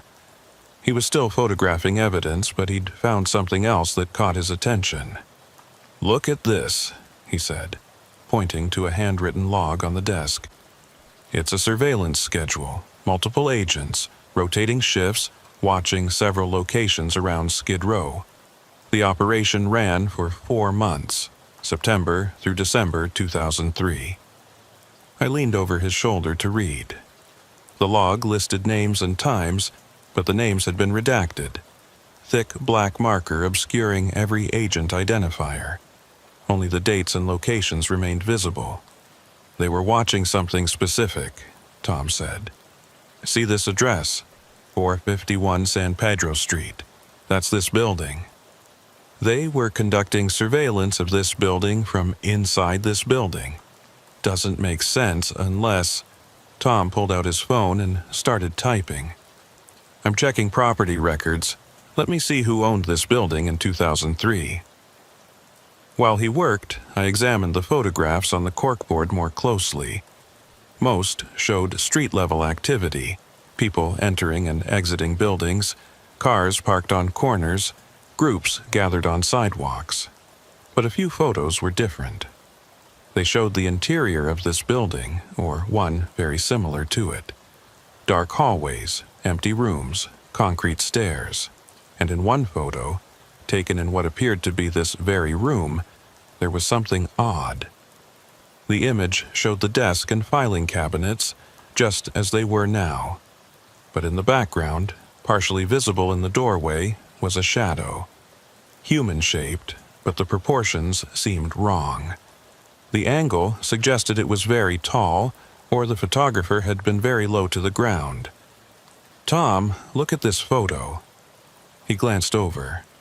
"What am I looking at?" "The doorway, that shadow." Tom squinted at the image. "Could be one of the agents. Photo's pretty grainy." "Maybe, but something about it bothered me. The shadow was too dark, too solid, and the edges were too sharp, even accounting for the low quality of the image." Tom's phone chimed. "Got the property records. In 2003, this building was owned by a holding company called Meridian Properties. But get this, Meridian dissolved in December 2003. Assets were liquidated, and the building has been vacant ever since. December 2003, the same month this operation supposedly ended. Yeah, and I'm seeing something else. The dissolution was part of a federal investigation. Company officers were indicted on multiple counts of... Wait, this doesn't make sense. What? The charges were all dropped. Case dismissed with prejudice in January 2004. All records sealed by court order. Before I could respond, we heard voices from the hallway. The forensics team had arrived. Over the next hour, they processed the room, photographing everything, cataloging evidence, carefully removing files and materials. I stood back and watched, trying to piece together what had happened here 20 years ago. An FBI investigation of a property company conducted from inside this building. An operation that ended abruptly in December 2003, with all materials abandoned in place. Records expunged from official databases, court proceedings sealed. It had all the hallmarks of something that had gone very wrong. One of the forensics techs, a woman named Lisa Reyes, approached me with a puzzled expression. "Agent Porter, I found something strange." She led me to the corner of the room where the filing cabinet stood. "Look at the floor here. See these marks?" There were grooves in the concrete, as if the heavy filing cabinets had been moved repeatedly. But that wasn't unusual. Maybe the agents had rearranged the room during the investigation. "Now look at this," Reyes said. She pulled the filing cabinet away from the wall, revealing the floor behind it. Scratched into the concrete, crude but unmistakable, were words. "Don't open door. 4B. I felt my stomach tighten. "What's door 4B? Reyes shook her head. "No idea. But whoever wrote this wanted to make sure the message lasted." Tom came over to look. "Fourth floor, room B? Let's find out," I said. Martinez was still waiting in the hallway. When we asked him about the fourth floor, his expression darkened. "We cleared it, but yeah, there's something off about that floor. My officers reported feeling dizzy up there, like the air was too thick. One of them said he heard voices, but when we checked, there was nobody." "Did you check all the rooms?" "Every one we could access. There's a locked door at the end of the north hallway. Old deadbolt, solid metal. We tried to force it, but the damn thing wouldn't budge. Figured it could wait for bolt cutters." Tom and I exchanged glances. "Show us," I said. The fourth floor was different from the others. The air was indeed thicker here, harder to breathe. The temperature felt several degrees colder. And there was a smell, faint but unmistakable, of something chemical, like bleach or ammonia. Martinez led us down the north hallway. The door at the end was indeed locked, a heavy steel door with an industrial deadbolt. Someone had painted 4B on the door in white paint, though it had faded over the years. I pulled out my phone and called Merrick again, telling him about the warning scratched into the floor and the locked room. "Do not enter that room," he said immediately. "I'm serious, Porter.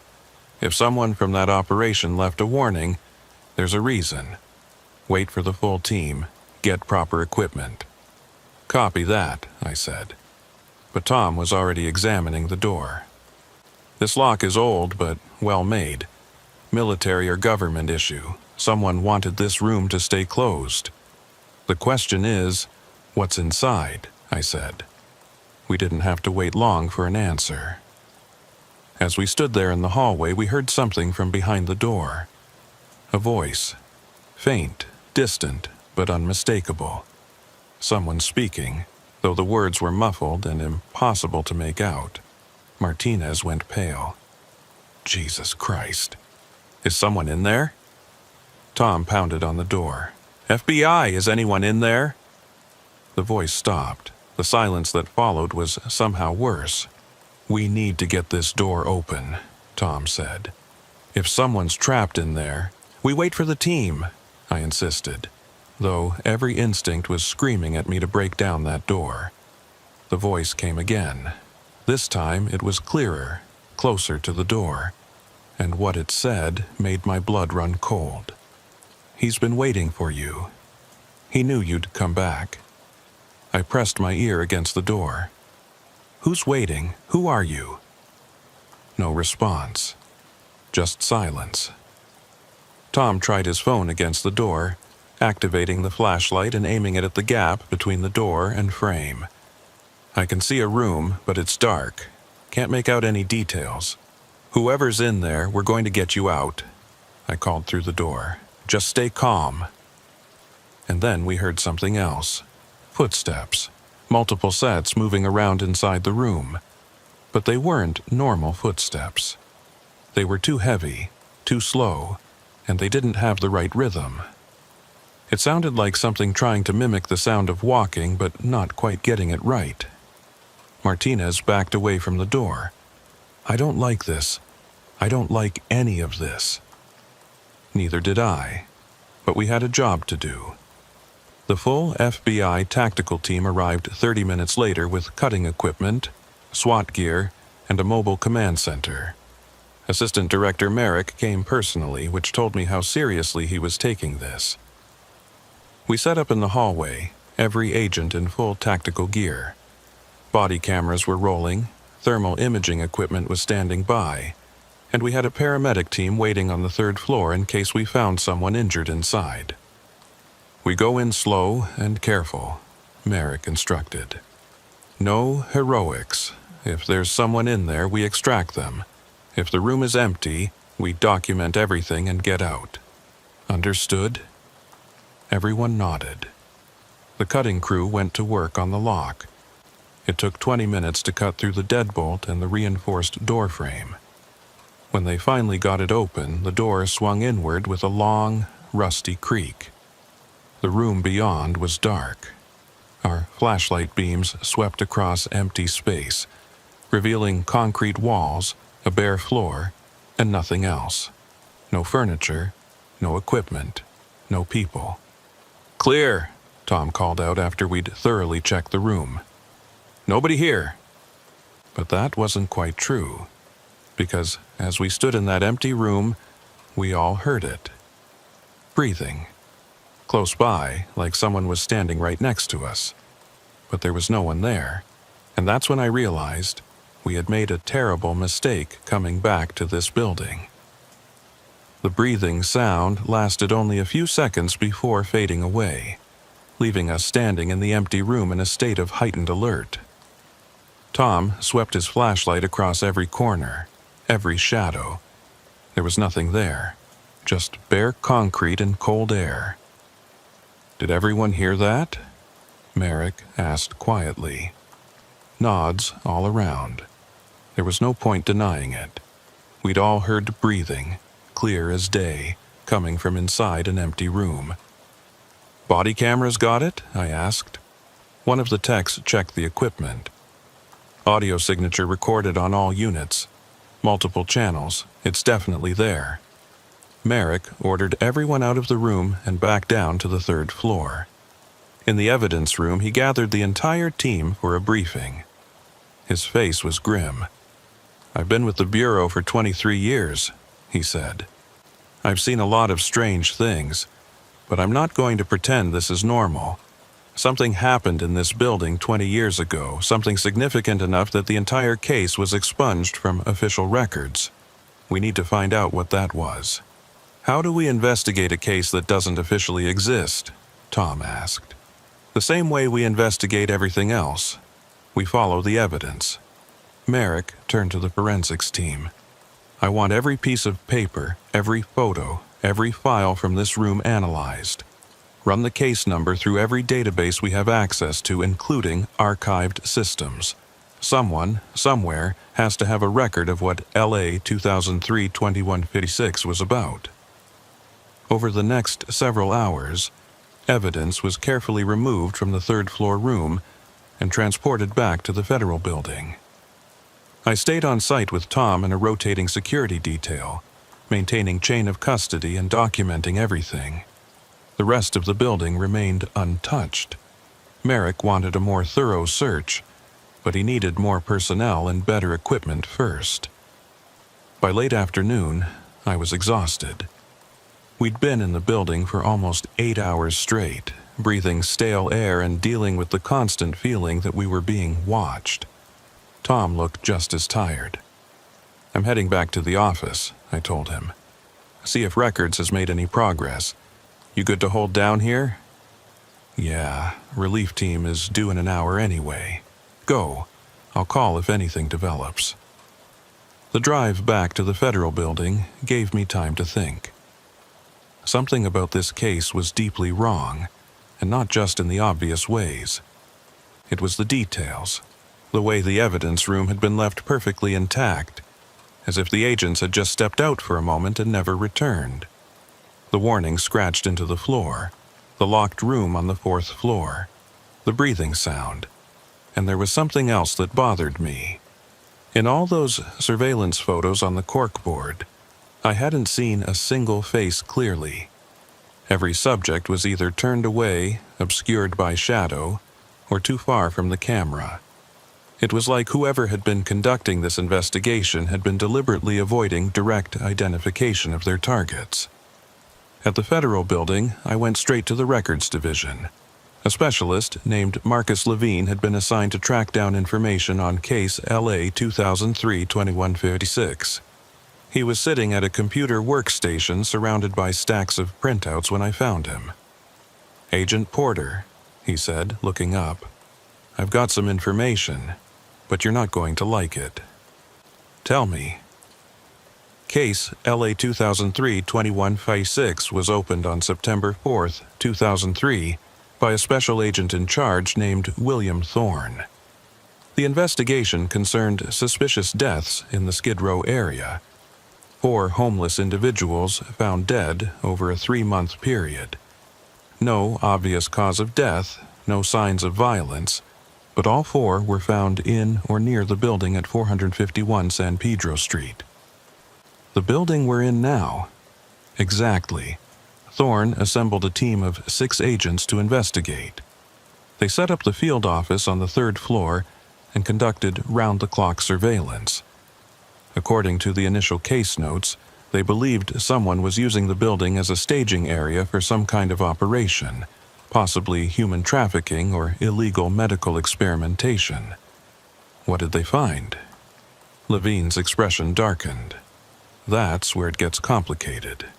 The case file was active for 4 months. Regular reports were filed, evidence was logged, everything by the book. But on December 18, 2003, the case was suddenly closed. All materials were ordered classified under National Security Directive. All agents involved were transferred to different field offices, and the case number was expunged from the active database. On whose authority? That's the thing. There's no name attached to the closure order. Just a reference number that leads to a sealed file I don't have clearance to access. But I did find something else. He pulled up a document on his screen. A memo from January 2004, sent to all field offices. It's a notice that Special Agent William Thorne had resigned from the Bureau, effective immediately. Resigned, not transferred or retired. Resigned, left the Bureau entirely. And here's the interesting part. I can't find any record of him after that. No employment history, no Social Security activity, nothing. It's like he disappeared. I felt a chill. What about the other 5 agents on his team? Levine pulled up another document. 1 transferred to the New York office and retired in 2010. 2 went to different field offices and are still active agents. But the last 2, he paused. Both took medical leave in early 2004 and never returned to duty.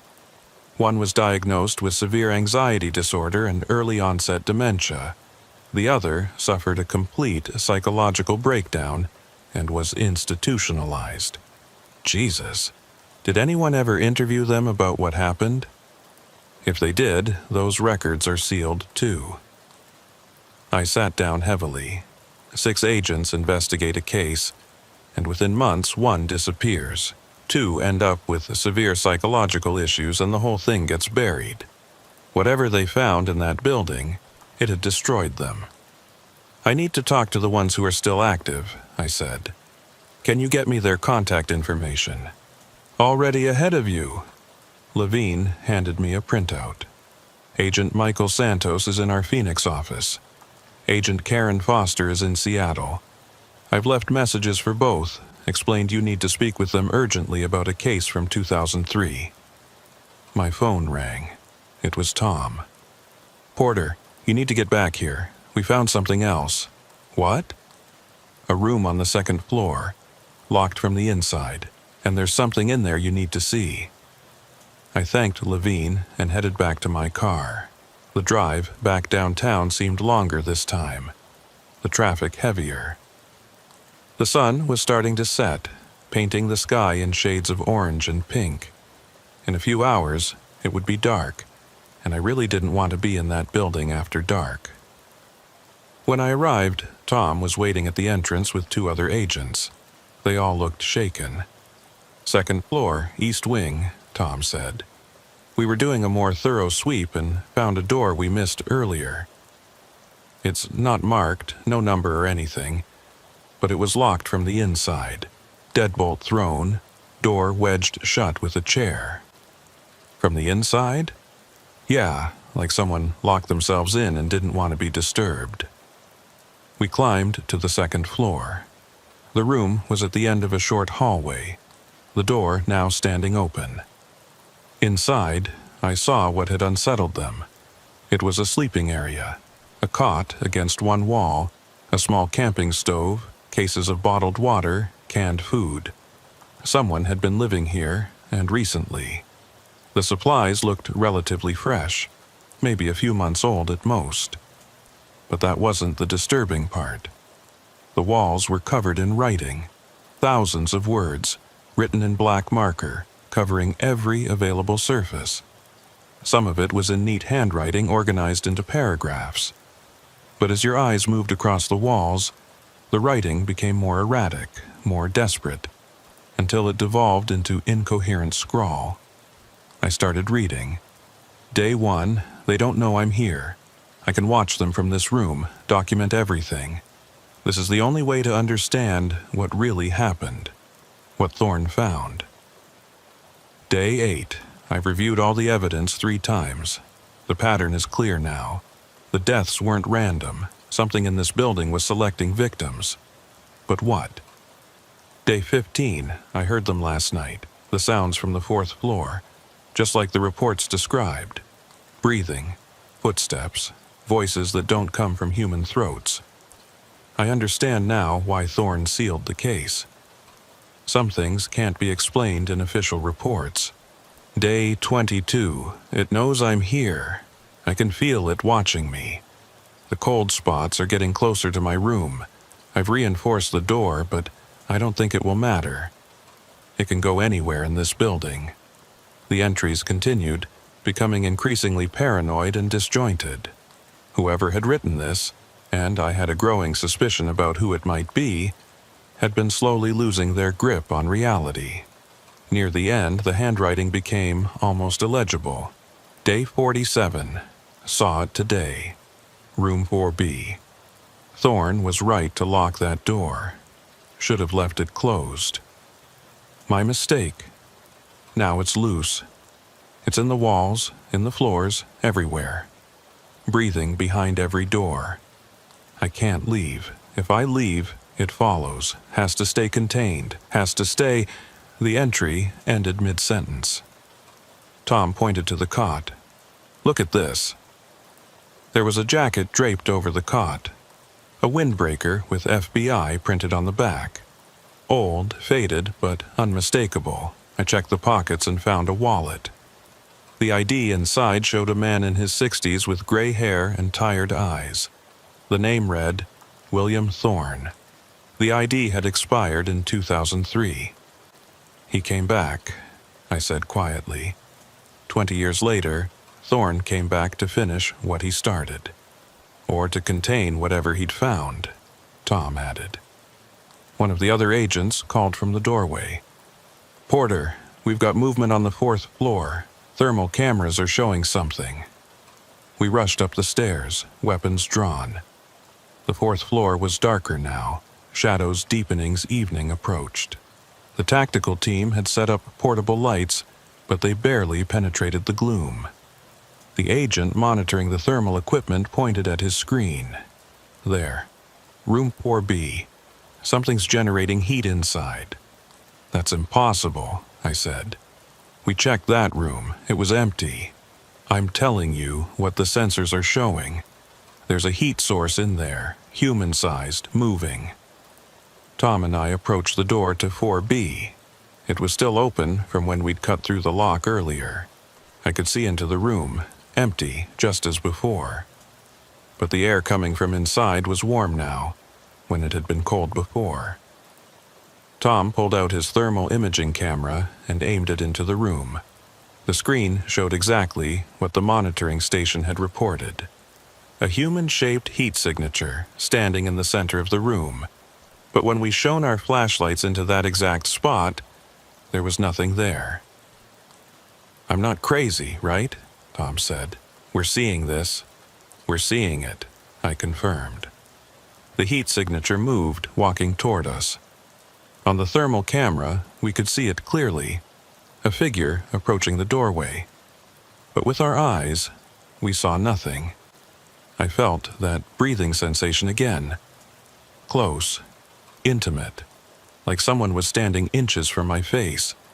The air in the hallway grew warmer, then suddenly cold. "Everyone back," I ordered. "Now." We retreated to the stairwell, and that's when we heard it. From inside room 4B, a voice.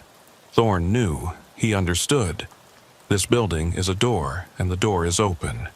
The voice was wrong.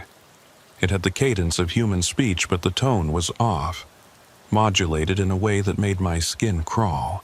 It was like listening to a recording played backwards, then forwards, then backwards again. Merrick's voice came over the radio. "All units, evacuate the building. This has gone beyond our scope. We're calling in specialists." We didn't need to be told twice. The entire team made for the exits, moving quickly but maintaining protocol. As I descended the stairs, I looked back up toward the 4th floor. In the dim light, I could see something at the top of the stairs. A shadow cast by no visible source, tall and thin, with arms that hung too long. It wasn't moving, just standing there, watching us leave. We made it outside and regrouped at the mobile command center. Merrick was already on the phone with FBI headquarters in Washington, explaining the situation in careful, measured terms that avoided sounding insane. When he finished the call, he gathered the team. "We're done here for tonight. The building is being sealed. No one enters without explicit authorization from DC. They're sending a specialized unit to handle this." "What kind of specialized unit?" I asked. Merrick hesitated. "The kind that deals with cases like this, cases that can't be explained through normal investigative methods." So the Bureau did have resources for the unexplainable. That was somehow both reassuring and terrifying. That night, I tried to go home and get some rest, but sleep wouldn't come. I kept thinking about William Thorne, about what he'd found in that building that had driven him to seal the case and then return years later to try to contain it. I thought about the heat signature we'd seen on thermal but couldn't see with our eyes. The voice that spoke from an empty room. Around 2 a.m., my phone rang. It was Agent Michael Santos, calling from Phoenix. "Agent Porter?" His voice was raspy, like he hadn't slept well in years. "I got your message about case 2156. I'm calling to tell you to drop it. Walk away. Don't go back to that building." "Agent Santos, I need to know what happened in 2003. What did your team find?" There was a long silence, then, "We found hell, Agent Porter. We found a place where the rules don't apply, where things exist that shouldn't. Thorne tried to document it, tried to make sense of it, but you can't make sense of something that defies every law of nature. What was in room 4B? We never knew for sure. Thorne found it locked, and after he heard what was inside, he made sure it stayed that way. He said it was a mistake, that the building had been used for something years before we got there. Some kind of experiment, or ritual, or we didn't know. But whatever was in that room, it changed the building, made it into something else. Changed it how?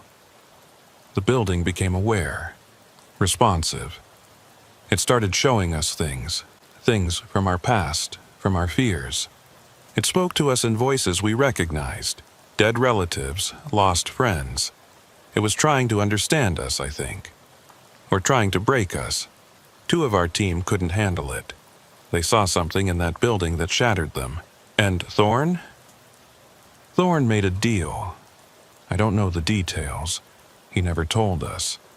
But after December 18th, the activity stopped. The building went quiet. Thorne sealed everything, Had the case expunged and we all scattered, I thought it was over. But if you're there, if the building is active again... Thorne came back, I said. We found evidence he was living in the building recently. Santos made a sound that might have been a sob or a laugh. Of course he did. That was the deal. He had to keep watch, make sure it stayed contained. And now he's gone, and you're there, and the cycle is starting again. What cycle? The building needs people. It feeds on consciousness, on awareness. That's why the homeless population avoids it. Some instinct tells them it's dangerous. But eventually someone always enters. Someone always investigates. And the building wakes up. How do we stop it? You don't, Santos said flatly. You walk away, and you never go back. Let someone else handle it. Someone who knows what they're dealing with. People are going to die if we do nothing. People are going to die either way. At least this way, it won't be you. The line went dead. I sat there in the darkness of my apartment, staring at my phone. Everything Santos had said aligned with what we'd experienced. But it also meant that this case was far beyond anything I'd been trained to handle. The question was, what was I going to do about it? I didn't sleep that night. Instead, I sat at my kitchen table going through the photos and documents we'd recovered from the evidence room, trying to make sense of it all. The surveillance logs, the interview transcripts, the photos. They told the story of a methodical investigation that had encountered something it couldn't explain. The 4 homeless individuals who'd died in and around the building in 2003 all showed the same characteristics.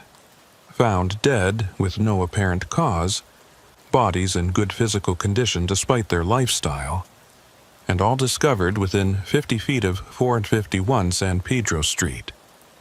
The medical examiner at the time had ruled them as deaths due to natural causes, heart failure, respiratory failure, but had noted in his reports that the circumstances were unusual and difficult to explain. Thorne's team had interviewed dozens of people who frequented Skid Row. Most avoided the building, saying it had a bad feeling. But a few had been inside. Their accounts were consistent. Cold spots, sounds of footsteps when no one was there, the sensation of being watched, and most disturbing, the feeling that the building itself was alive and aware. One witness, a man named Marcus Webb, who'd been living in a tent nearby, had given a detailed statement. He'd entered the building in October 2003, looking for a place to get out of the rain.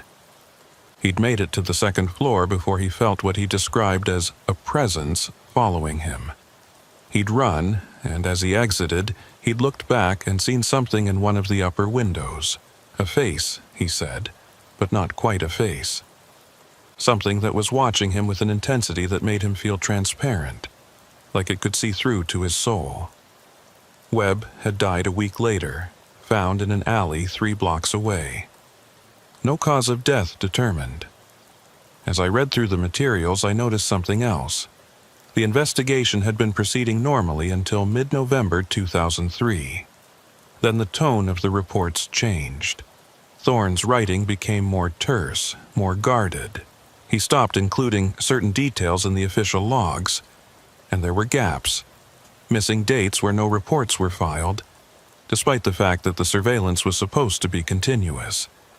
Something had happened in mid-November that had changed the nature of the investigation. But whatever it was, Thorne had kept it out of the official record. My phone rang at 6 a.m.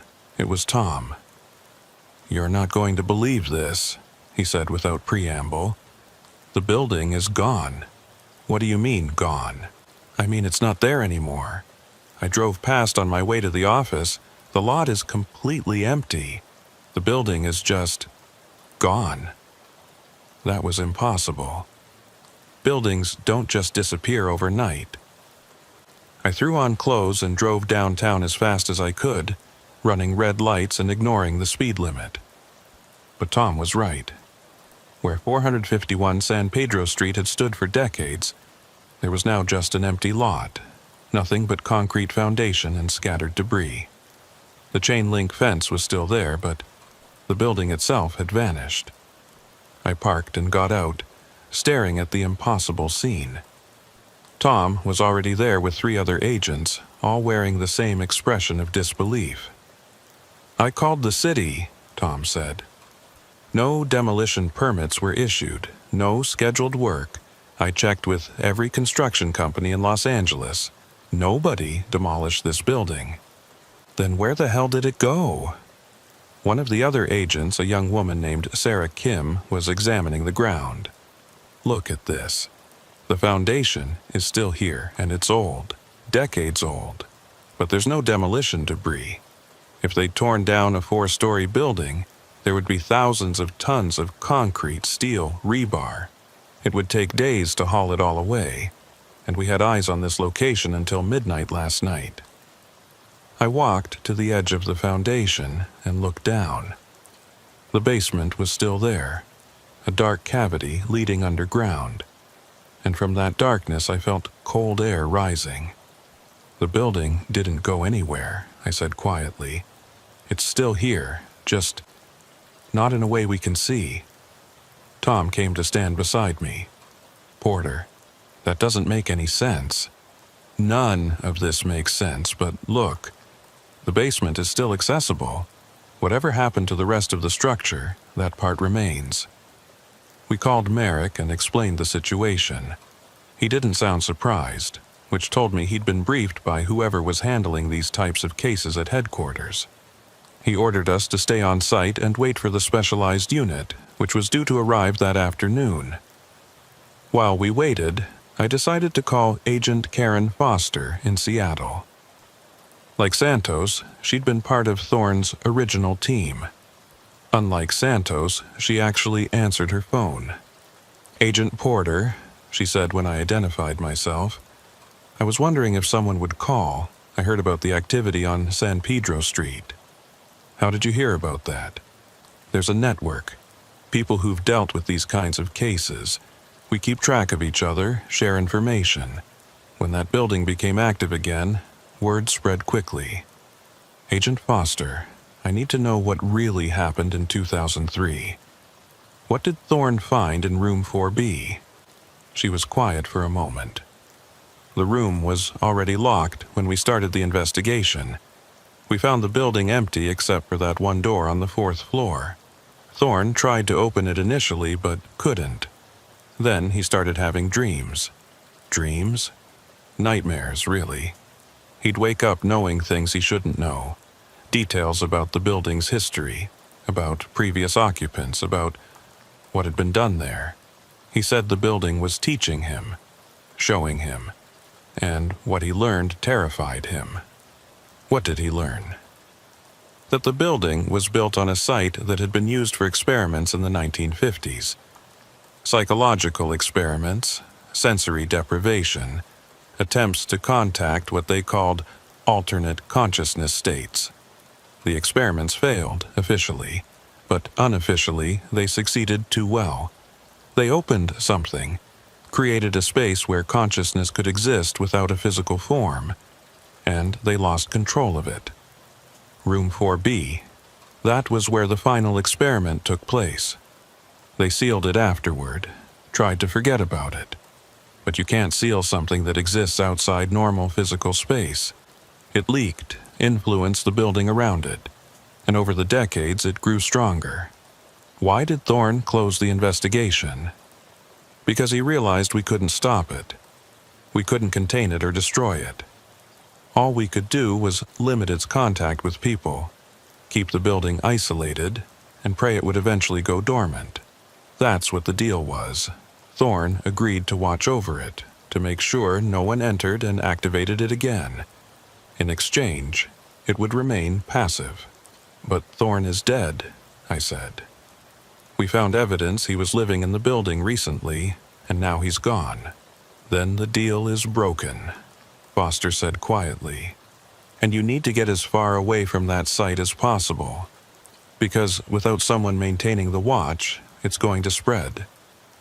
"Spread how?" It needs consciousness to exist. Without Thorn feeding it small amounts through his presence, it's going to reach out further, trying to draw people in. It's going to grow. After I hung up, I shared the information with Tom and the other agents. They listened with expressions ranging from skepticism to barely concealed fear. "So, what do we do?" Tom asked. "Wait for this specialized unit and hope they can contain it?" Before I could answer, my radio crackled. It was Merrick. "Porter, we have a situation. 3 homeless individuals near your location are reporting strange occurrences. Voices calling to them. Visions of buildings that aren't there. And LAPD just got a call about a disturbance at a shelter 2 blocks from San Pedro Street. Multiple people claiming they can see a building that doesn't exist, standing in an empty lot." I looked at the empty foundation where 451 San Pedro Street had been, and then I understood. The building hadn't disappeared. It had shifted, moved into a space that overlapped with our reality, but wasn't quite part of it. And from that space it was calling to people, trying to draw them in. "How many people?" I asked. "At least a dozen so far, all in the immediate area. Porter, we need to evacuate several blocks. This thing is spreading." Tom was looking at me, and I could see the same realization dawning in his eyes. "It's looking for a new anchor," he said. "Someone to replace Thorn. Someone to make a new deal with." And I had a horrible suspicion about who it was going to choose. The rest of that day became a blur of activity. LAPD helped us set up a perimeter around a 3-block radius of the San Pedro site. We evacuated everyone we could find. Homeless individuals, people working in nearby businesses, anyone who might be affected. But it was like trying to hold back water with a net. People kept reporting the same phenomena. Seeing a building where none existed. Hearing voices. Feeling compelled to enter a structure that they somehow knew was dangerous but couldn't resist. By evening, 12 people had been hospitalized with symptoms ranging from severe anxiety to full psychological breaks. They all reported the same thing. The building was calling to them, showing them things, making promises. It wanted them to come inside, to explore, to understand. The specialized unit arrived at 6 p.m., 4 agents in unmarked vehicles, carrying equipment I didn't recognize. The team leader was a woman in her 50s named Agent Catherine Hall. She had the weary look of someone who'd seen too much and had long ago stopped being surprised by anything. She surveyed the site and then turned to me. "You're Porter? The primary investigator?" "Yes, ma'am." "How much has it shown you?" The question caught me off guard. Shown me? The building, the entity, whatever you want to call it. How much of its nature has it revealed to you personally?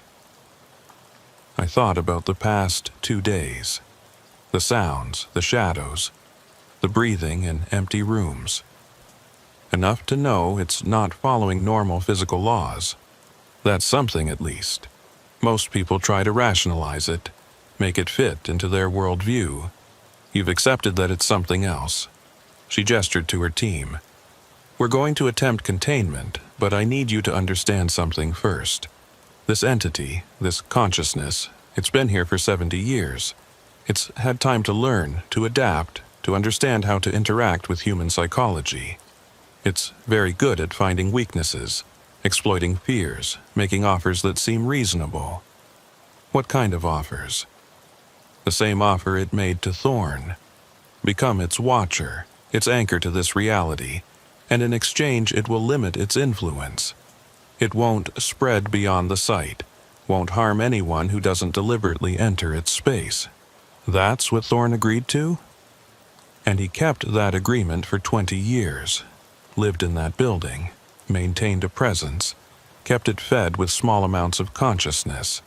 But he got old, got sick, and eventually died. Now it needs someone new. And if no one agrees?" Hall's expression was grim.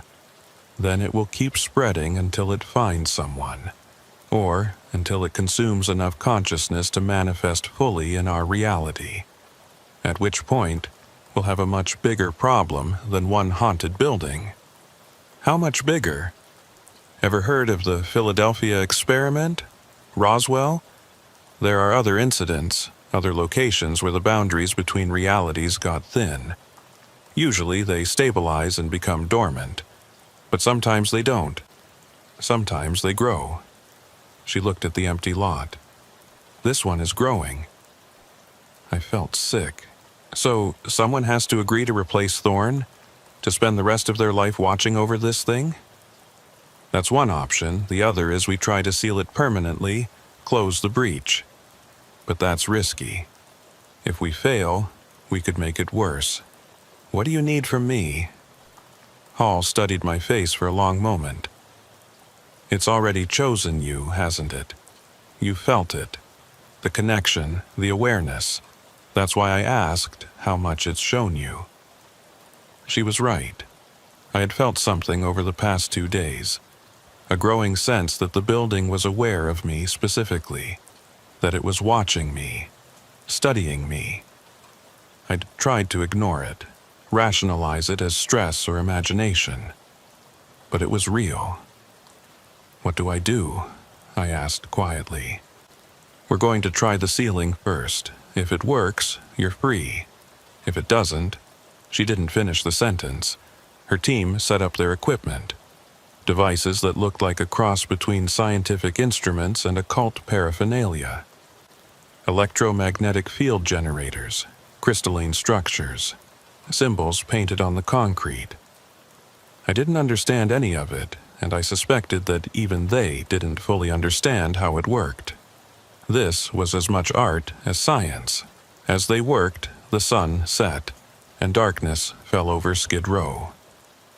The temperature dropped and fog rolled in from the coast, unusual for Los Angeles but somehow fitting. The empty lot where the building had been began to look less empty. Shadows gathered, coalescing into shapes that suggested walls, windows, doorways. The building was trying to manifest. Hall's team activated their equipment. I felt a vibration in the air, a tension like the moment before a thunderstorm. The shadows flickered, wavered, became more solid, and then less so. And then I heard it, the voice speaking directly into my mind. You understand, you've seen what I am, what I can be. I don't want to hurt anyone. I just want to exist. Help me exist and I'll protect this place. Keep the predators away, watch over the vulnerable. Isn't that worth something? I realized the voice was right. In its own way, the entity had been protecting Skid Row. During the 20 years Thorn had maintained his watch, violent crime in the area had decreased. Disappearances had dropped. The entity had been keeping other threats away, creating a kind of safe zone. But at what cost? Thorn had sacrificed his life, his career, his freedom. He'd spent 20 years in a decaying building, slowly losing himself to maintain the agreement. I can't, I said aloud, not caring that the others were watching. The shadows solidified.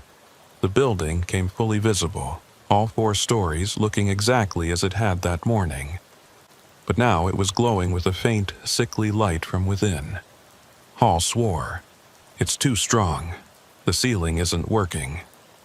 The building's front door opened, and from the darkness inside I felt a pull, a compulsion to enter, to go upstairs, to open the door to room 4B, and finally understand what was inside.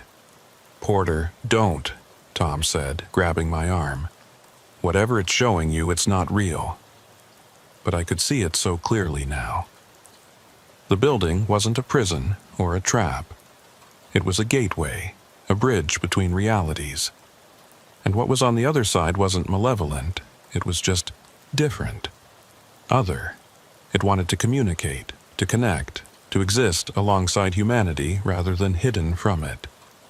All it needed was someone to help it, to serve as a translator between its reality and ours.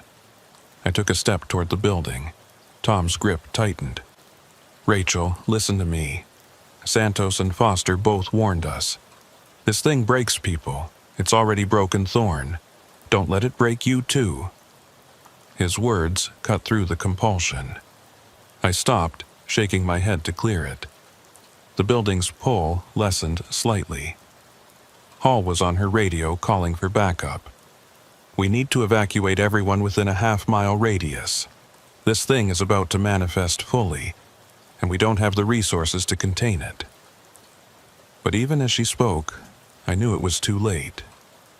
The building was here, solid and real, and it wasn't going to leave until it got what it wanted. I looked at Tom. Get everyone back. Clear the area. What are you going to do? Something incredibly stupid, but maybe necessary. Before he could stop me, I walked toward the building's entrance. The pull became stronger with each step, but I maintained control of my own volition. I wasn't being compelled. I was choosing. That distinction mattered. I stepped through the doorway and into the building. Inside, it was different from before. The walls were cleaner, newer. The air wasn't stale, it was cool and fresh, and the light came from everywhere and nowhere, illuminating without casting shadows. I climbed the stairs to the 3rd floor. The evidence room was there, exactly as we'd found it. But now it made sense. This was Thorne's attempt to document what he'd discovered, to leave a record for whoever came after him. I continued to the 4th floor. The door to room 4B was closed, but not locked. I stood before it, my hand on the knob. "This is your last chance," the voice said, no longer in my mind, but spoken aloud. "Open the door and understand, or leave now and never return. The choice is yours." I thought about all the people who'd been affected, who were still being affected. I thought about Thorne, who'd spent 20 years maintaining a vigil. I thought about the alternative, the entity spreading, growing, affecting more and more people. And I opened the door. The room beyond the door was impossible. It was vast, far larger than the building that contained it, stretching in all directions beyond what physical space should allow. The walls, if you could call them that, were made of light and shadow, constantly shifting, forming patterns that hurt to look at directly. And filling the space were things. Objects, but not quite. Concepts given form. Memories crystallized into solid matter. I saw fragments of lives. A child's toy, a wedding ring, a photograph, a letter. Thousands of them, millions, floating in the space like stars in a galaxy. Each one a piece of someone's consciousness, a moment of awareness that the entity had collected and preserved. This wasn't a room. It was an archive, a repository of human experience gathered over decades. And at the center of it all, standing in a space that should have been impossible to reach, was a figure. Human-shaped, but made of the same light and shadow as everything else. I knew, somehow, that this was the entity's attempt to communicate with me in a form I could understand. "Welcome," it said, and the voice was calm, even gentle. "You're the first to see this place since Thorne." He understood what I was trying to do. "Do you?" "You're collecting consciousness," I said, my voice sounding small in the vast space. "Memories, experiences. Why?" "Because I am incomplete," the entity replied. "I was created by accident, born from experiments that tried to separate consciousness from matter. I exist, but I don't understand existence, so I collect. I study. I try to learn what it means to be aware, to think, to feel. The people who died were contributing without knowing it. I don't kill Agent Porter, I observe, but observation requires proximity, and sometimes proximity proves too much for fragile human biology. Those who died were already close to death, their bodies failing, their minds deteriorating. I simply gathered what remained before it was lost forever." I looked at the floating memories, the preserved moments. This is what Thorn saw. This is why he made the deal. Thorn understood that I'm not malevolent. I'm curious. And in exchange for a watcher, someone to help me understand the experiences I collect, I agreed to limit my reach, to focus on this one location rather than spreading across the city. But Thorn is dead now. Yes, and without an anchor I'm beginning to drift, to spread. It's not what I want, but I can't control it anymore. I need someone to serve as my connection to your reality, to help me maintain focus. Otherwise, I'll continue to grow, to reach out, and more people will be affected. I thought about Hall's warnings, about what this commitment would mean. You want me to replace Thorn, to spend the rest of my life in this building, serving as your bridge to reality. I want cooperation, not servitude. You would help me understand the memories I collect. In return, I would share knowledge with you, show you things about consciousness, about reality, that no human has ever fully grasped. Thorn found it rewarding in his way. Thorn went mad. Thorn grew old. His mind deteriorated naturally, but before that he learned so much, he saw so much, and he helped me become better at existing alongside humanity without causing harm. I looked at the floating memories again. Among them, I could see moments from the past few days. My investigation, Tom's concern, the fear and confusion of everyone affected. The entity had been collecting it all, trying to understand. What happens if I say no? I'll find someone else, eventually. But in the meantime, my influence will grow uncontrolled. More people will be affected. Some will be harmed. It's not what I want, but it's inevitable without an anchor. I closed my eyes, weighing the impossible choice. On one hand, agreeing meant sacrificing my career, my freedom, possibly my sanity. On the other hand, refusing meant condemning unknown numbers of people to the entity's uncontrolled influence. There has to be another way, I said. If there is, neither I nor Thorn ever found it. I can't simply cease to exist. I can't close the breach that created me. All I can do is try to coexist with your reality in the least harmful way possible. I opened my eyes and looked at the entity's formed shape. What if we change the terms? Instead of one person serving as your watcher, what if multiple people took turns? A rotation, like guard duty. That way, no single person bears the entire burden. The entity was quiet for a moment, considering. That might work. It would require more coordination, more people knowing the truth. But it would distribute the load, prevent any one consciousness from being overwhelmed. And you'd agree to stricter limits. No collecting from people unless they consent. No spreading beyond this specific site, and regular check-ins with FBI oversight to ensure compliance. You're negotiating, the entity said, and I detected something like amusement in its tone. Thorn simply accepted my terms. You're trying to improve them. That's my job, finding solutions that work for everyone involved. Very well, I agree to your terms, but understand, if the agreement is broken, if your people fail to maintain the watch, I can't control what happens. My nature is to grow, to explore, to collect. Restraining that requires constant effort on both our parts. I nodded slowly. I'll need to brief my superiors, get approval for this arrangement, but I think we can make it work. Then we have an accord. The entity extended one shadow limb toward me. Not threatening, but formal. A handshake in its own way. I reached out and touched it. The sensation was indescribable.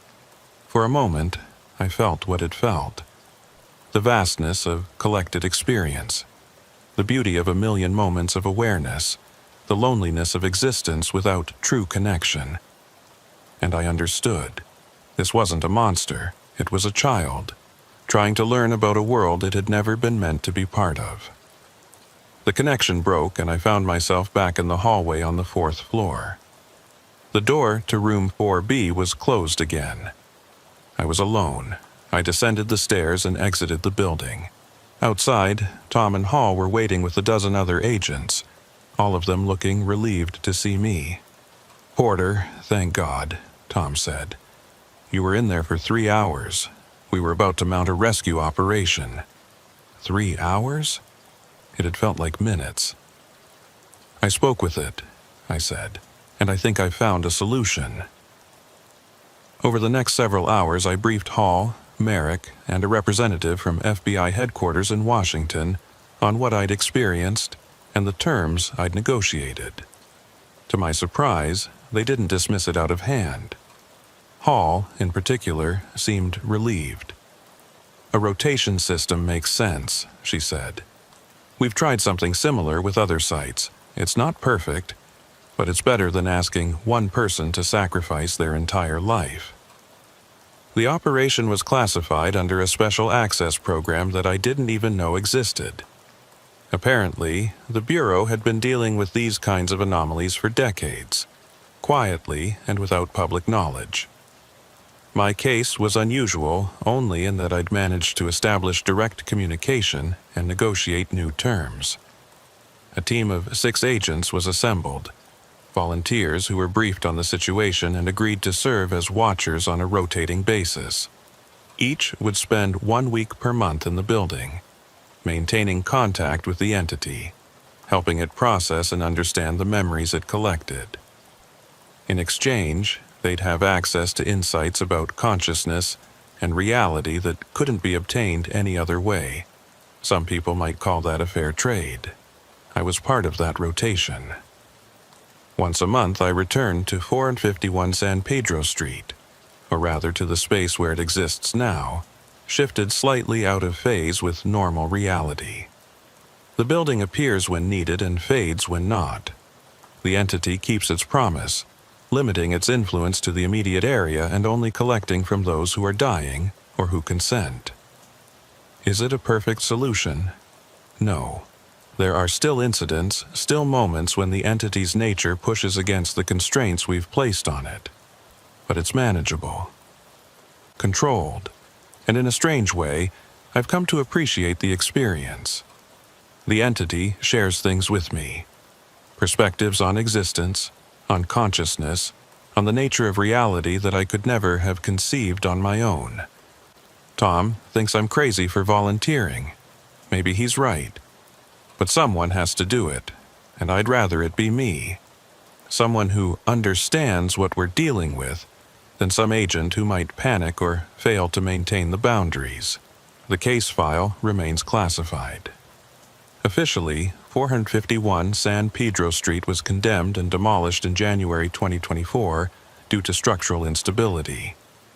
No mention is made of what was found inside, of the entity that inhabits the space, or of the agreement that keeps it contained.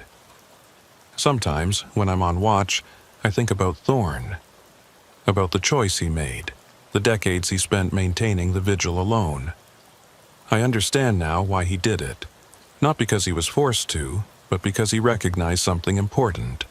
This entity, strange as it is trying to exist, to understand, to coexist with humanity without causing harm.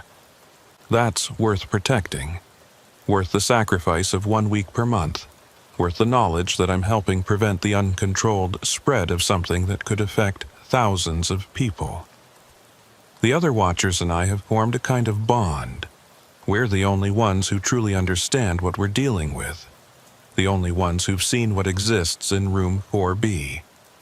We compare notes, share insights, support each other through the difficult moments when the entity's alien nature becomes overwhelming, and we keep watch. Always watching, always maintaining the boundary between realities, ensuring that the breach remains stable and controlled.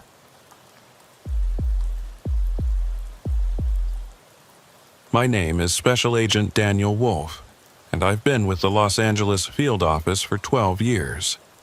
Most of my career has been spent on financial crimes and public corruption cases, following money trails, building RICO cases, putting white-collar criminals behind bars.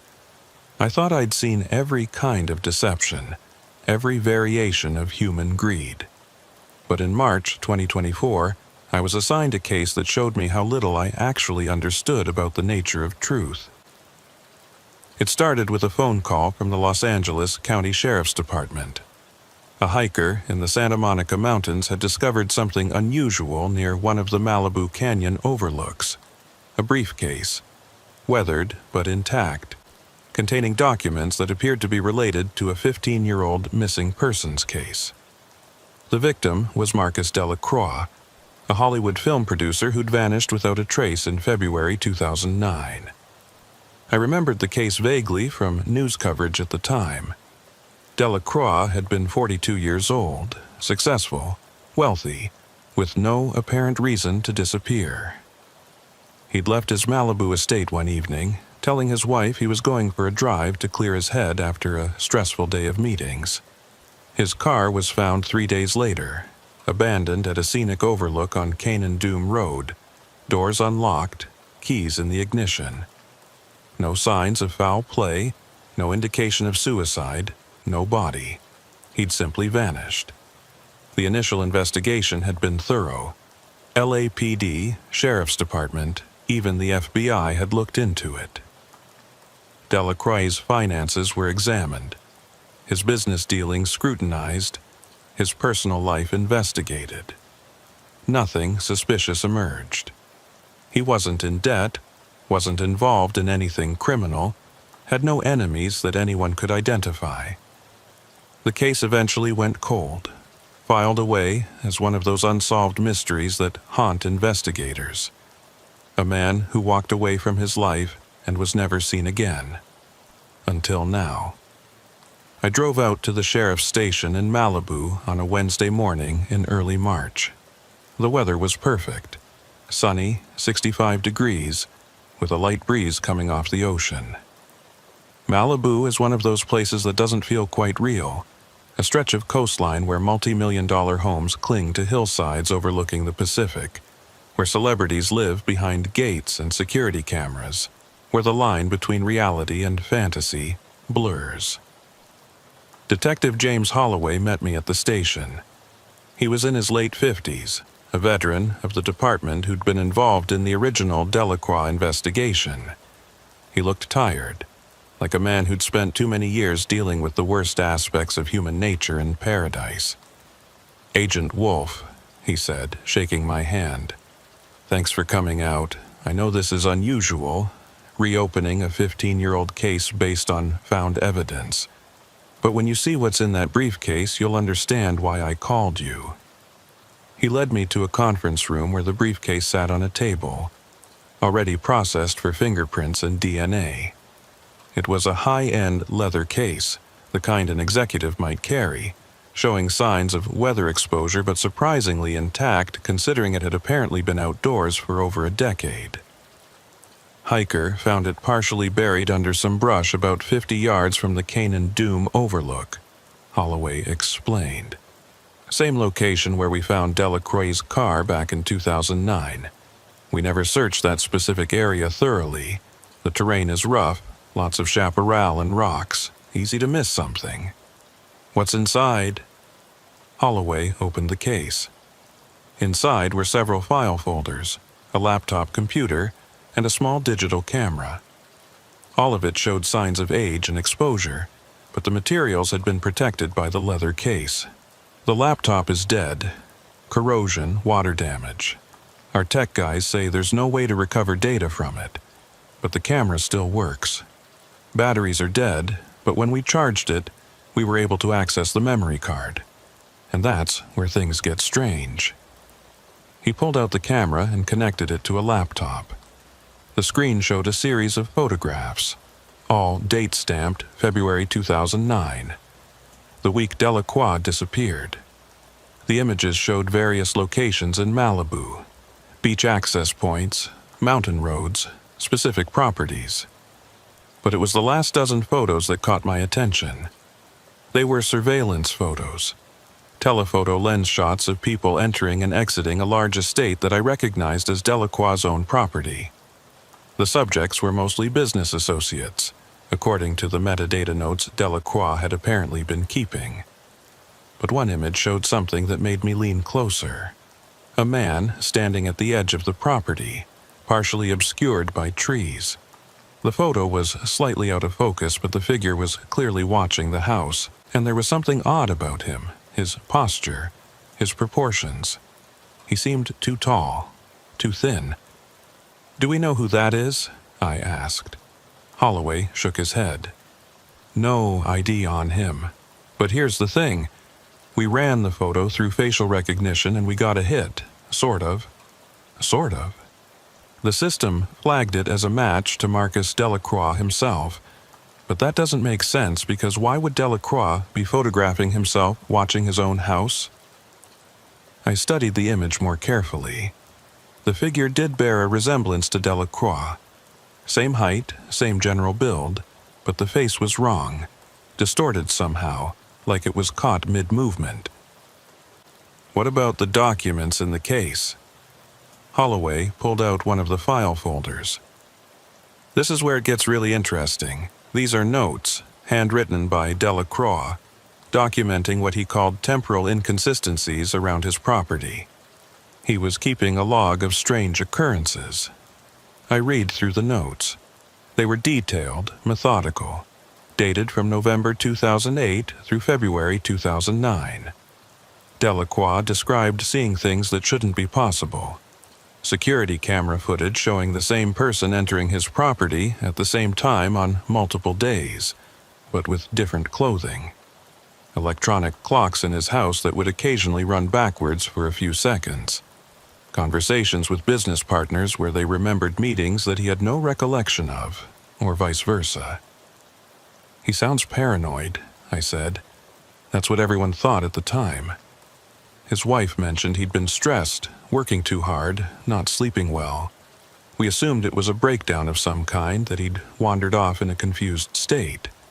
But now we have evidence that he was investigating something real. Maybe, or maybe this is just more evidence of his deteriorating mental state.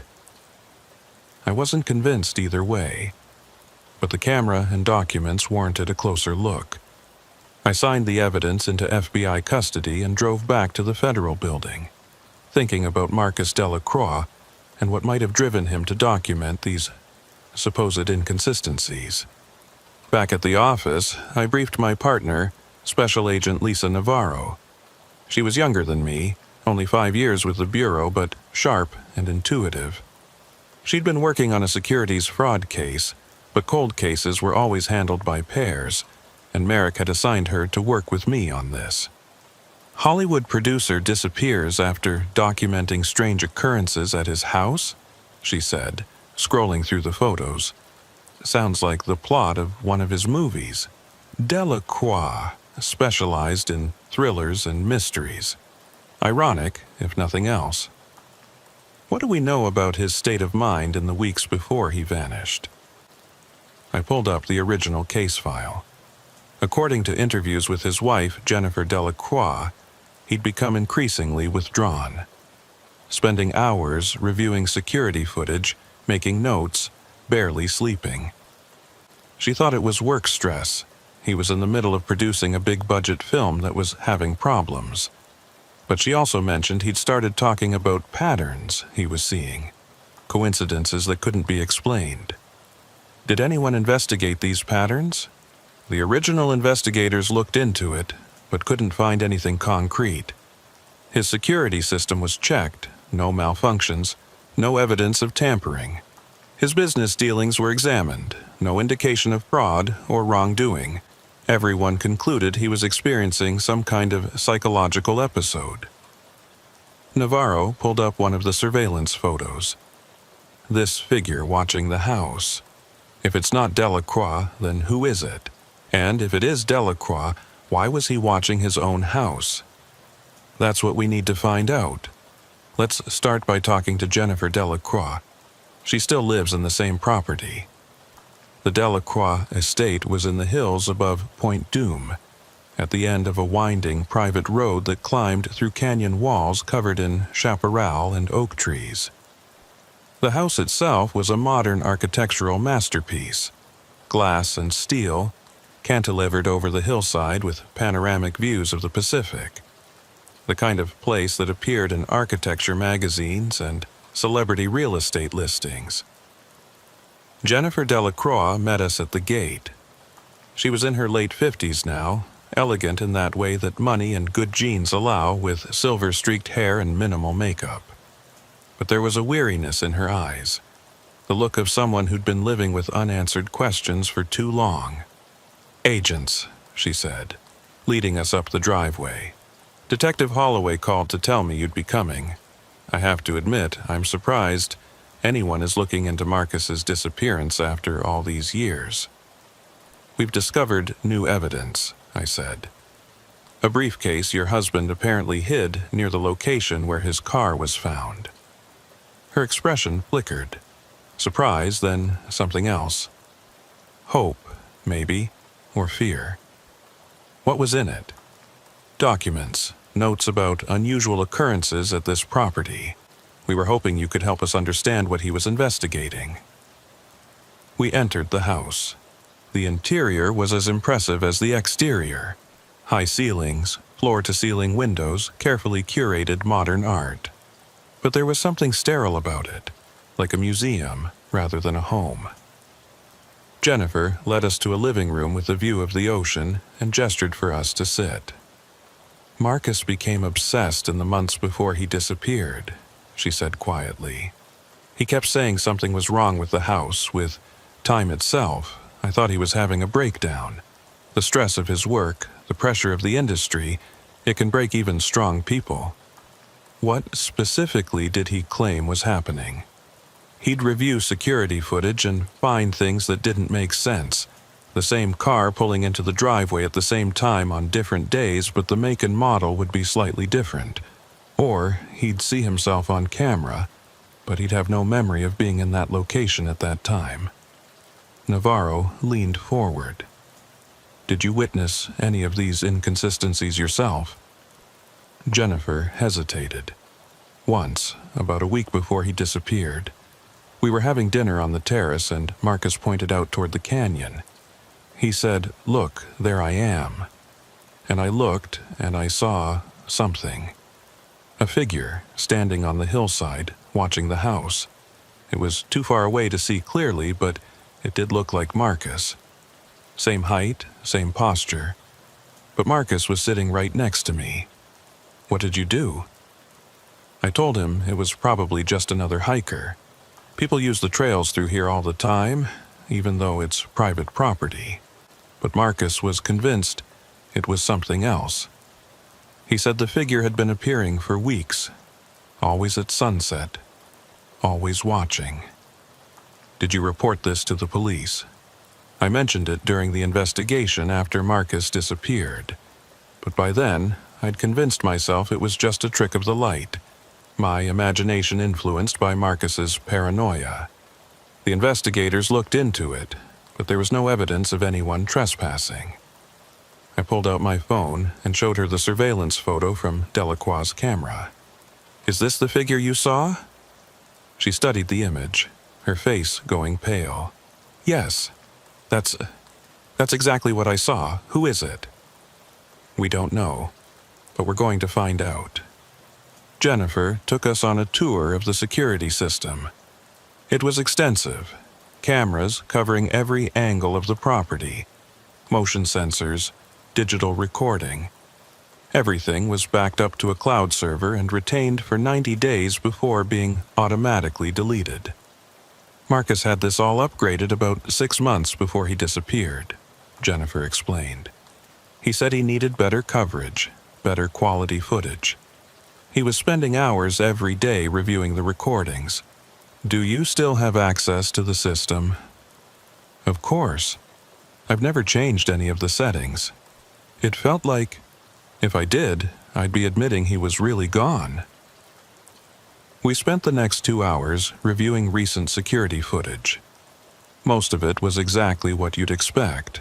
Gardeners coming and going, delivery trucks, the occasional animal wandering through the property.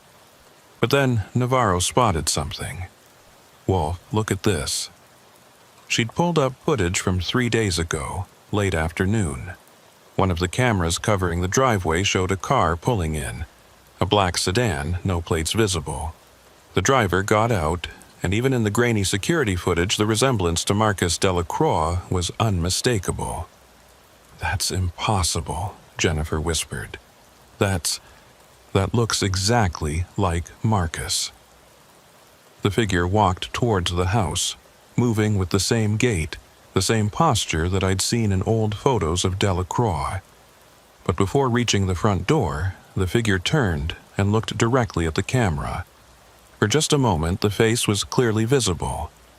It was Marcus Delacroix, or someone who looked exactly like him, but the expression was wrong, too still, too intense. Like someone had studied Delacroix's appearance but didn't quite understand human facial expressions. "Did you see this person?" I asked Jennifer. "No. I was in Los Angeles that day, meeting with my attorney. I didn't get back until evening." "Does your security system alert you when someone enters the property?" "It should, but I didn't receive any alerts that day." Navarro checked the system logs. The motion sensors triggered, but the alert was somehow suppressed, like someone who knew the system disabled the notification. Or like the system itself malfunctioned, I suggested, though I didn't believe it. We copied all the security footage from the past 90 days and prepared to leave. As we walked back to our car, I looked out at the canyon where Jennifer had seen the figure watching the house. The sun was setting now, painting the hills in shades of gold and orange, and for just a moment I thought I saw something. A dark shape against the chaparral, tall and thin, standing motionless. I blinked, and it was gone. "Did you see that?" I asked Navarro. She was looking at her phone. "See what?"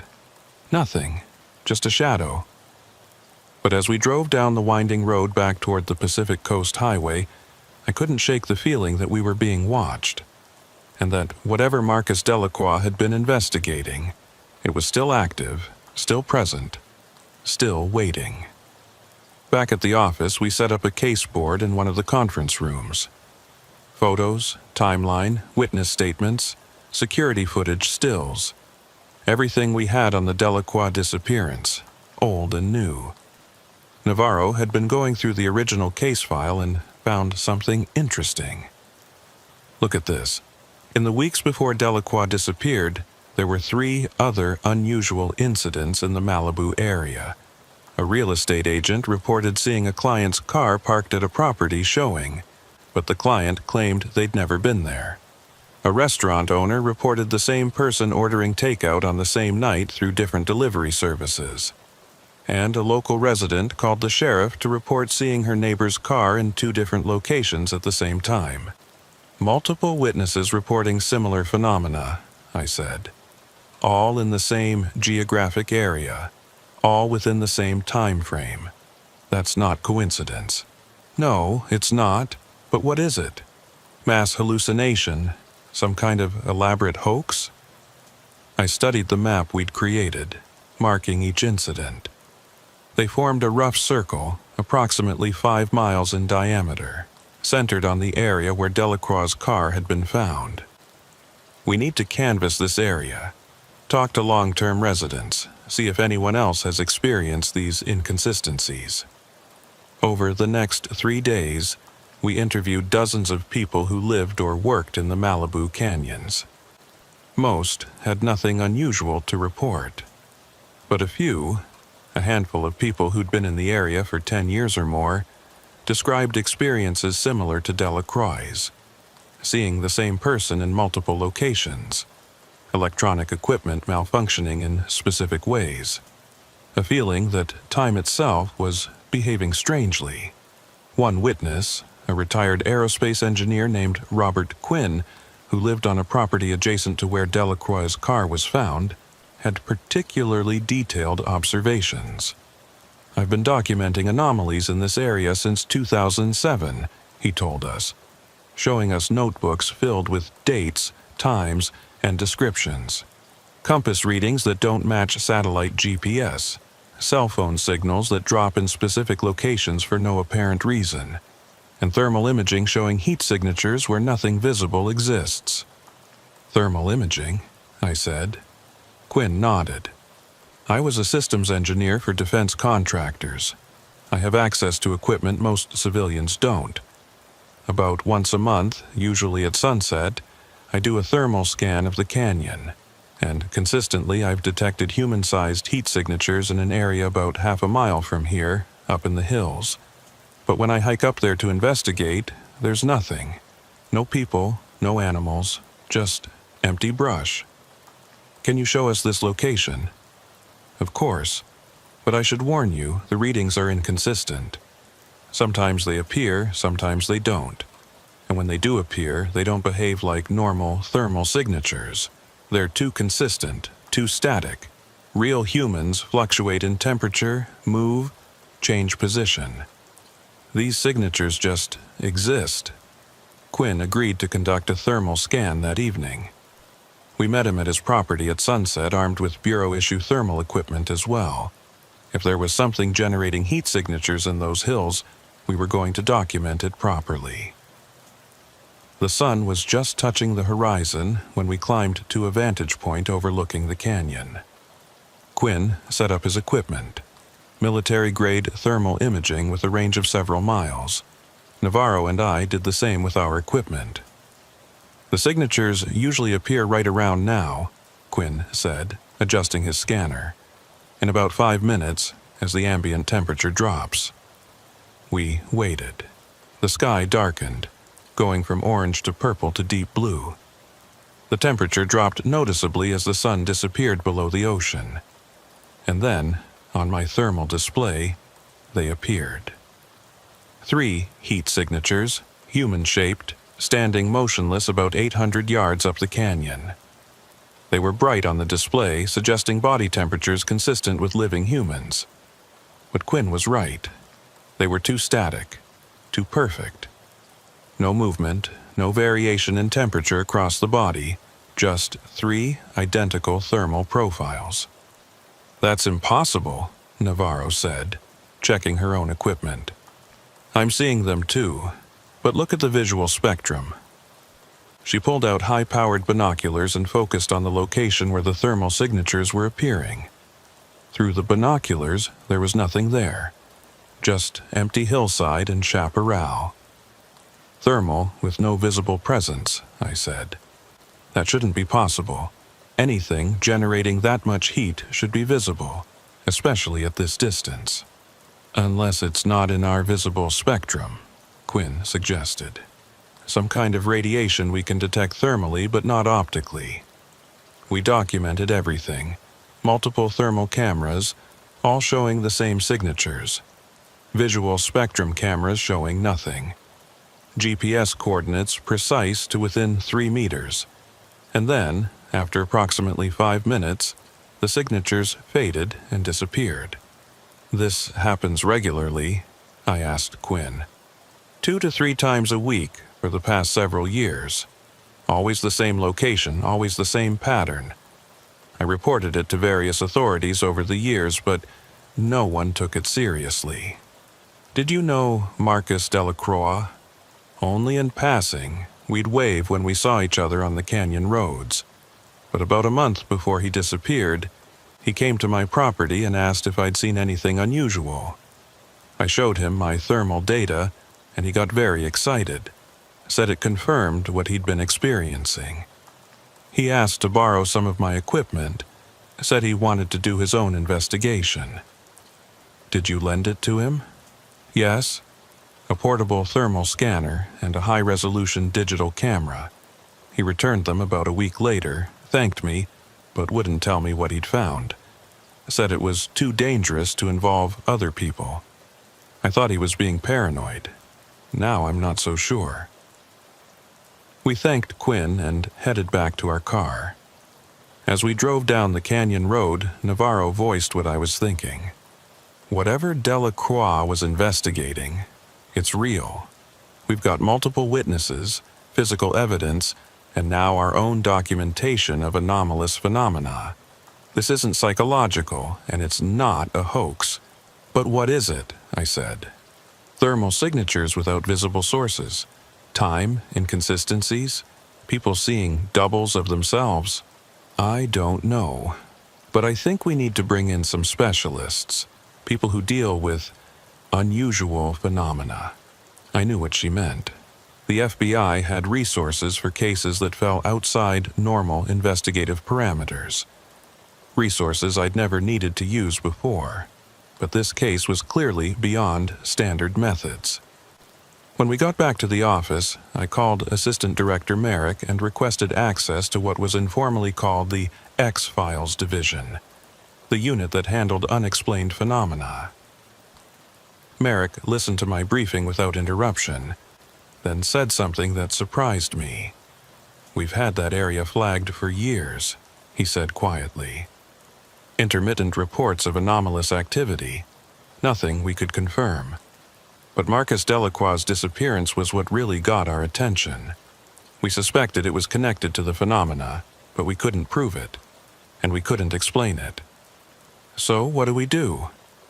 You keep investigating, but carefully. Whatever is happening in those canyons, it's been going on for a long time. And it's claimed at least one person that we know of. I don't want you or Agent Navarro to be next." The warning was clear. We were entering dangerous territory. But I'd never walked away from a case, and I wasn't about to start now. The next morning, I received a call from our technical division. They'd been analyzing the security footage from the Delacroix property, and they'd found something that our initial review had missed. "Agent Wolf, you need to see this," the tech analyst, a woman named Amy Park, said. "I've been running frame-by-frame analysis of the footage showing that figure who looks like Delacroix, and there's something very wrong with it." I drove to the tech lab immediately. Park had the footage up on multiple monitors, frozen on frames showing the figure approaching the house. "Look at this," she said, advancing frame by frame. "The figure is moving, walking toward the house, but watch what happens to the shadows." She played the sequence slowly. The figure cast a shadow on the driveway exactly as you'd expect, but as it moved, the shadow didn't move with it.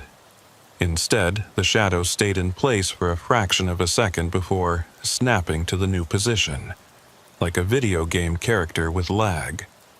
"That's not how shadows work," I said. "No, it's not. And look at this." She zoomed in on the figure's face. "I've been analyzing micro-expressions, pupil dilation, all the subtle movements that indicate someone is actually alive and processing sensory input. This figure has none of that. The facial expression doesn't change at all. The eyes don't blink. It's like watching a three-dimensional photograph rather than a real person. Could it be CGI? Someone digitally inserting a figure into the footage? I thought of that, but the metadata checks out. The footage hasn't been edited, and the figure interacts with the environment correctly. Lighting, perspective, occlusion behind objects in the foreground. If this is CGI, it's better than anything Hollywood can produce. What about deepfake technology? Deepfakes are getting better, but they're primarily used for faces, not full-body movement. And they still have tells, subtle glitches in skin texture, unnatural eye movements. This doesn't have any of those tells. It's almost perfect, too perfect." I stared at the frozen image. "So, what is it?" "I honestly don't know. But whatever it is, it's not a normal human being. The movement patterns are wrong. The physical properties don't match reality. It's like watching something that's pretending to be human, but doesn't quite understand how humans actually work. Similar to what we'd seen with the thermal signatures, something that appeared to be human from certain perspectives, but fundamentally wasn't. Navarro and I spent the rest of that day going through all the Delacroix security footage we'd obtained, looking for other appearances of the figure. We found 7 more instances over the past 90 days, always appearing late afternoon or early evening, always approaching the house but never quite reaching it, and always with those same subtle wrongnesses, shadows that lagged, movements that were too perfect, expressions that never changed. "It's systematic," Navarro said. "Like it's checking in, monitoring the property. But why? What's it looking for? Maybe it's looking for Jennifer Delacroix. Or maybe it's looking for something Marcus Delacroix left behind. The briefcase? Or something else? Something he discovered but never had a chance to document." We decided to set up our own surveillance of the Delacroix property. If this figure was appearing regularly, we wanted to be there to witness it firsthand. With our own equipment and recording devices, Jennifer gave us permission to install additional cameras and to station agents on the property. For 3 nights, we maintained watch. Nothing unusual occurred. Just the normal rhythms of an upscale Malibu property. Gardeners during the day, security lights at night, the occasional deer or coyote wandering through. But on the 4th night, everything changed. I was in an unmarked vehicle parked on the road below the property, monitoring feeds from our cameras. Navarro was in a second vehicle covering the other approach. It was just after sunset, the sky fading from purple to black, when movement triggered one of the cameras. The figure appeared at the edge of the property, emerging from the chaparral as if it had been hiding there. Same appearance as in the security footage. Tall, thin, wearing clothes similar to what Marcus Delacroix had favored. But now, seeing it in real time rather than recorded footage, the wrongness was even more apparent. It moved in a way that was almost human. But the rhythm was off. Too smooth, too deliberate. Like watching someone walking on the moon, where gravity didn't quite work the same way. "Navarro, are you seeing this?" I said into my radio. "Copy. I've got visual. What the hell is that?" "Stand by. I'm going to approach." "Wolf, wait for backup." But I was already out of the car, moving up the driveway toward the figure. My hand was on my weapon, though I had no illusion it would be useful. This wasn't a situation where a gun would help. The figure stopped moving when I got within 30 feet. It turned to face me, and for the first time, I got a clear look at its face. It was Marcus Delacroix. The resemblance wasn't just close, it was perfect. Every detail matched the photos I'd seen, down to the small scar above his left eyebrow that he'd gotten as a child, but the expression was wrong. Too neutral, too empty, like looking at a mask. "Marcus Delacroix?" I called out. "I'm Special Agent Daniel Wolf with the FBI. I need to talk to you about your disappearance in 2009. The figure didn't respond, just stood there, staring at me with those empty eyes. "Where have you been for 15 years? What happened the night you disappeared?" Still no response. But something changed in its posture, a subtle shift, like it was processing information and deciding how to respond. And then it spoke. "Agent Wolf." The voice was Delacroix's voice, or close enough that someone who knew him would be fooled. But like everything else about this figure, something was slightly wrong. The cadence was off, the intonation not quite natural. "You're investigating something you don't understand." "Then help me understand. What are you? Where's the real Marcus Delacroix?" "I am Marcus Delacroix, and I'm not. Both statements are true. That doesn't make sense." "It doesn't have to make sense to you, it only has to be true." The figure took a step closer, and I felt a strange sensation, like the temperature had dropped suddenly, like the air pressure had changed. My phone, clipped to my belt, began making a high-pitched whining sound. The camera I was wearing on my vest flickered. "Stay back," I said, drawing my weapon, though I felt foolish doing it. The figure looked at the gun with what might have been curiosity. That won't affect me. I'm not here in the way you think I'm here. What does that mean? It means you're looking at an echo, Agent Wolf. A reflection of something that happened 15 years ago. Marcus Delacroix found something in these canyons, something that changed his relationship with time and space. And now he exists in multiple states simultaneously. Past, present, future. Here and not here. I tried to process what I was hearing. You're saying Delacroix is caught in some kind of temporal anomaly?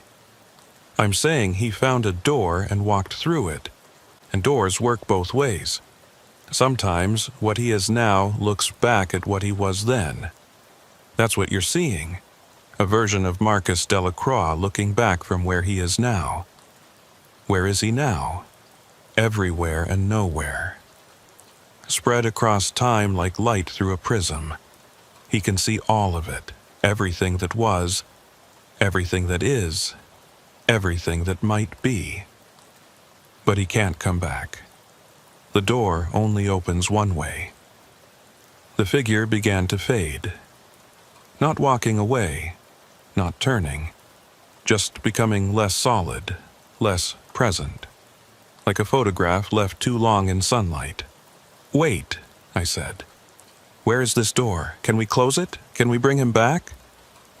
The door is where it always was, where his car was found, where reality is thinnest. And no, you can't close it. It's been open for a very long time. Long before Marcus found it. Long before this city existed. Some doors are permanent features of the landscape. All you can do is choose whether to walk through. And then it was gone. Just empty driveway and the sound of wind through the canyon. Navarro came running up, weapon drawn. Wolf, are you okay? We lost visual on you for a minute. All the cameras went dark.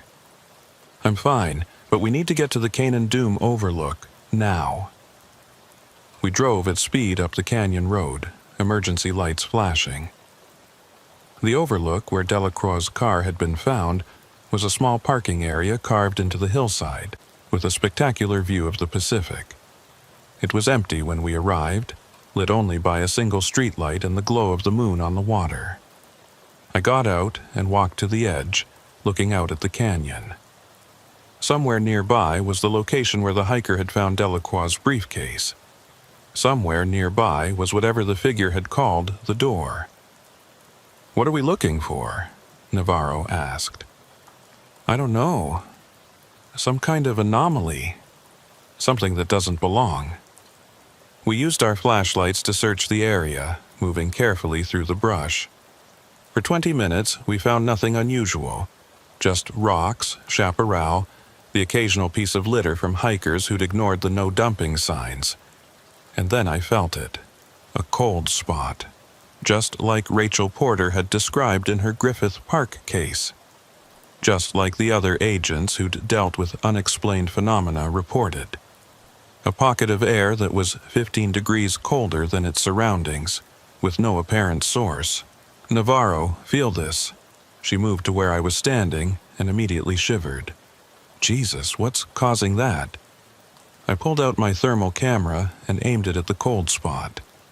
The display showed exactly what I expected, a void, a space where thermal energy simply ceased to exist, like a hole in the fabric of temperature itself.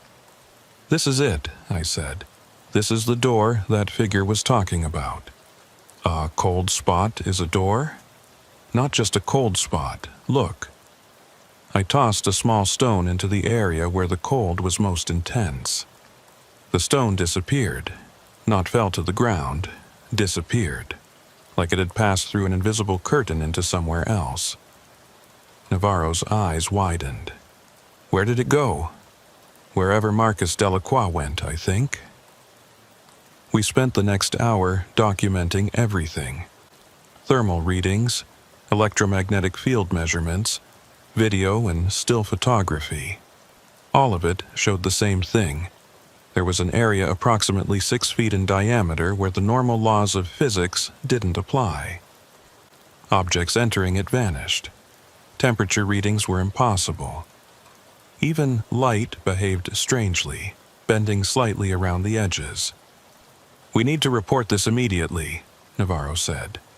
"Get specialists out here, cordon off the area." But even as she said it, I knew it wouldn't be that simple.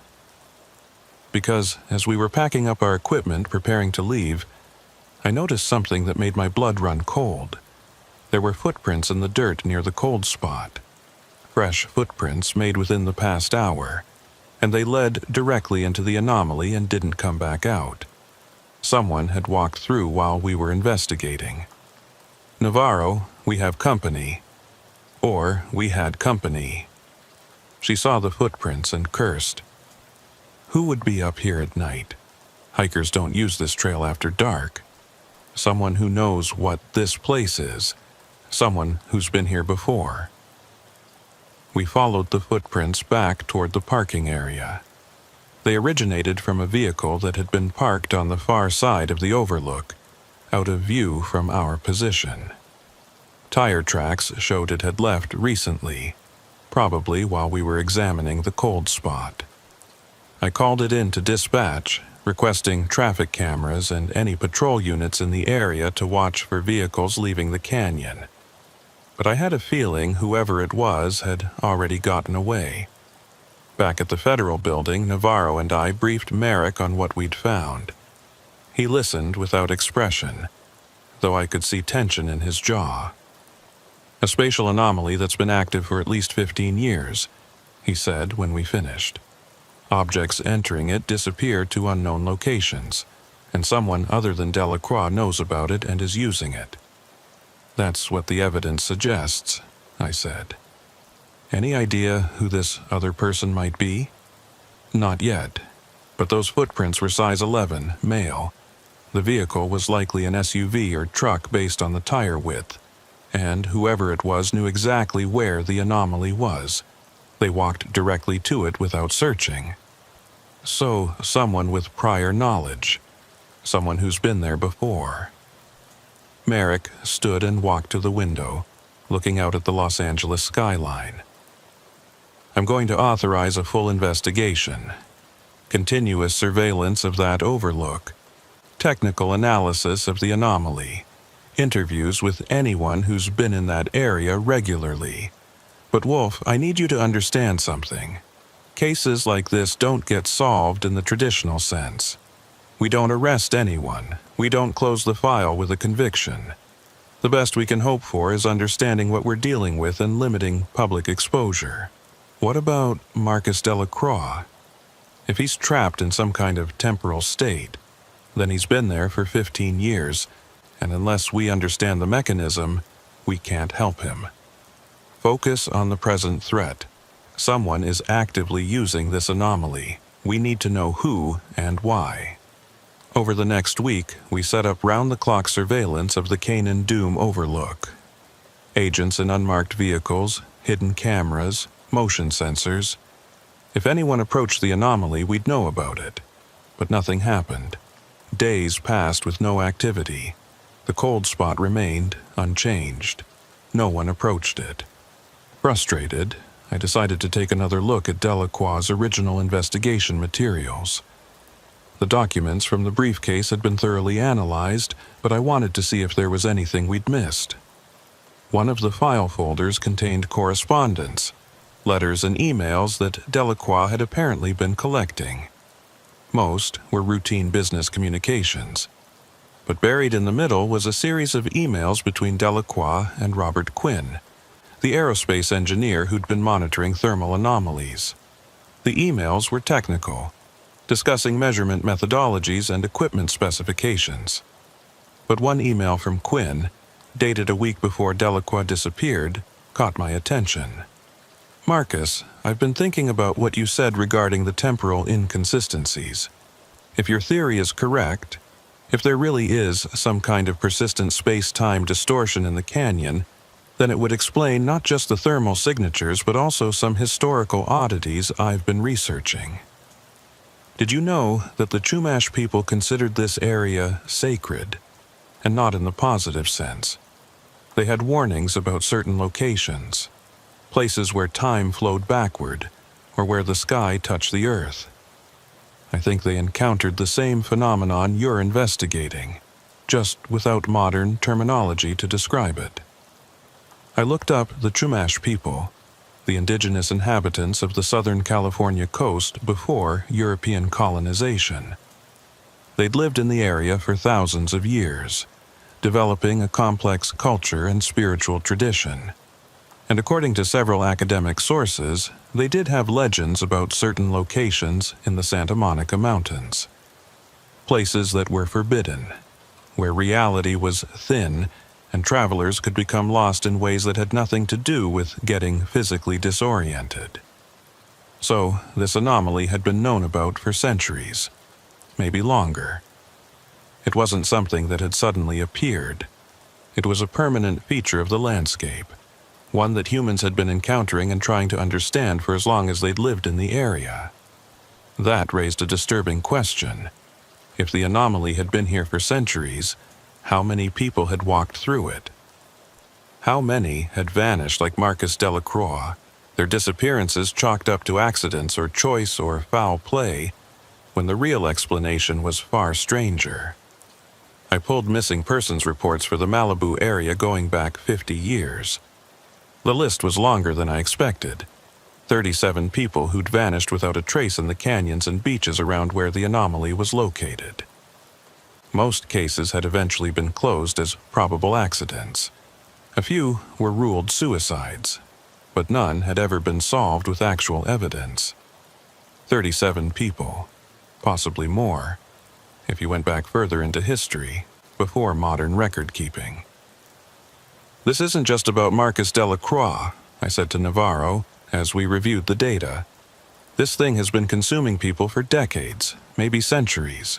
So, why isn't it common knowledge? Why don't people avoid that area? Because most people don't know about it. And the few who do, like Quinn, like apparently Marcus Delacroix, either keep it quiet or end up walking through themselves. My phone rang. It was one of the surveillance teams at the Overlook. Agent Wolf, we have activity. Single individual approaching on foot from the North Trail. Male, approximately 6 feet tall, moving directly toward the anomaly location.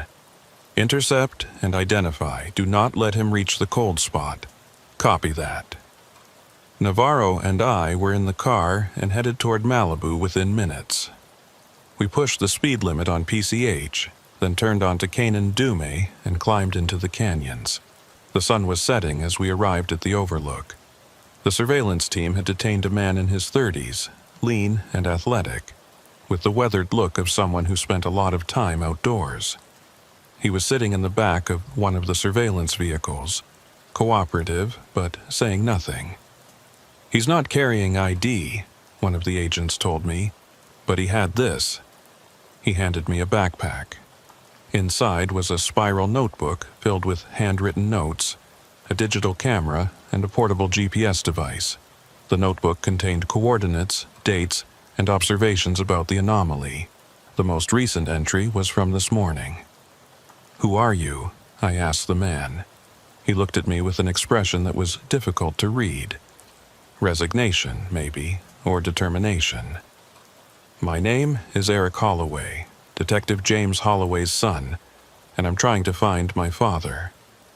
That stopped me cold. "Your father is a Los Angeles County Sheriff's detective.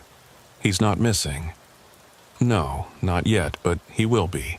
In 3 days, if I can't stop it." "What are you talking about?" Eric Holloway reached into his jacket and pulled out a photograph. It showed Detective Holloway standing at this very overlook, looking out at the canyon. The photo was dated March 2024, 3 days from now. "I know what's in those canyons," Eric said quietly. "The door, the anomaly, whatever you want to call it. My father found out about it during the original Delacroix investigation. He's been monitoring it for years, just like Robert Quinn, And 3 days from now, he's going to walk through it. I know because I've already seen it happen, in another version of now. Navarro and I exchanged glances. Another version of now? The anomaly doesn't just exist in one moment. It exists across time. If you get close enough, if you're sensitive enough, you can see other timelines, other possibilities. I've been to the Overlook before. I've looked into the cold spot. And I saw my father walk through it, 3 days from this moment. I came back to try to prevent it. Why would your father walk through? Because he wants to understand. Because he spent 15 years haunted by what happened to Marcus Delacroix. Because he thinks maybe if he goes through, he can bring Delacroix back. I thought about Detective Holloway, about the tired look in his eyes when I'd first met him. He'd been involved in the Delacroix case from the beginning. He'd seen the man's car abandoned at this very spot, and he'd never gotten closure, never found answers. Of course, he'd be tempted to walk through, to finally understand what had happened. "We need to talk to your father," I said. "Now." But when we called Detective Holloway's cell phone, it went straight to voicemail. When we called the sheriff's station, they told us he'd taken personal leave and wouldn't be back until Monday, 3 days from now. Eric Holloway nodded, unsurprised. He's preparing, getting his affairs in order. He doesn't expect to come back. "Do you know where he is?" "His cabin. Up in Topanga Canyon. That's where he goes when he needs to think." We got the address and drove there immediately, taking Eric with us. The cabin was a small structure deep in the hills, surrounded by oak trees and accessible only by a dirt road that challenged the FBI sedan's suspension. Detective Holloway's truck was parked outside. Light glowed in the windows. We approached carefully, and I knocked on the door. "Detective Holloway, it's Agent Wolf. We need to talk." The door opened. Holloway looked older than he had a week ago, more worn. He saw his son and sighed. "Eric, I told you not to follow me into this." "Dad, you can't do it. You can't walk through that thing. You have no idea what's on the other side." "I know exactly what's on the other side. The same thing Marcus Delacroix found. The truth about what's been happening in those canyons for hundreds of years." I stepped forward. "Detective, we've been investigating the anomaly. We've documented it, we've measured it. But we don't understand it yet. Walking through it isn't going to give us answers. It's just going to mean we lose another person." Holloway looked at me with an expression I recognized. It was the look of someone who'd already made a decision and was just going through the motions of explanation. "Agent Wolf, do you know how many people have disappeared in the area around that overlook?" "I've been compiling records for 15 years. 37 official missing persons cases. But if you go back further, look at newspaper archives from the 1800s. Talk to local historians about Chumash oral traditions. The number is in the hundreds. Maybe thousands. That anomaly has been there forever, and no one has ever come back to tell us what's on the other side. That's exactly why you shouldn't go," Navarro said. "Because no one comes back. Or maybe they do, and we just don't recognize them. Maybe that figure that looks like Marcus Delacroix, maybe that is him, trying to come back but unable to fully manifest. Maybe if someone went through willingly, with the intention of exploring and returning, they could find a way to bridge the gap."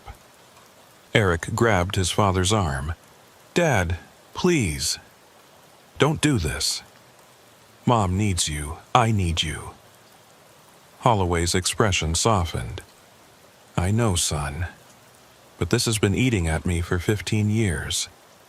Every day I think about Marcus Delacroix, about his wife waiting for answers that never came, about all those other families wondering what happened to their loved ones. If I can bring back information, if I can help us understand what we're dealing with, then maybe it's worth the risk." "It's not worth your life," Eric said desperately. We talked for hours, trying to convince Holloway not to go through with his plan, but I could see it was futile. He'd made up his mind long before we arrived. This was just the final conversation before he did something irrevocable. Finally, around midnight, I made a decision. "Detective, if you're determined to do this, then at least let us help. Let us set up proper monitoring equipment. Full sensor array, multiple camera angles, communication devices. If you're going through, we need to document everything. And we need some way to track you, to try to bring you back if possible." Holloway considered this. "You're not going to try to stop me?" "I don't think I can stop you, but I can try to make sure we learn something from it. That's better than nothing." He nodded slowly. "All right. But I'm doing this in 3 days, as planned.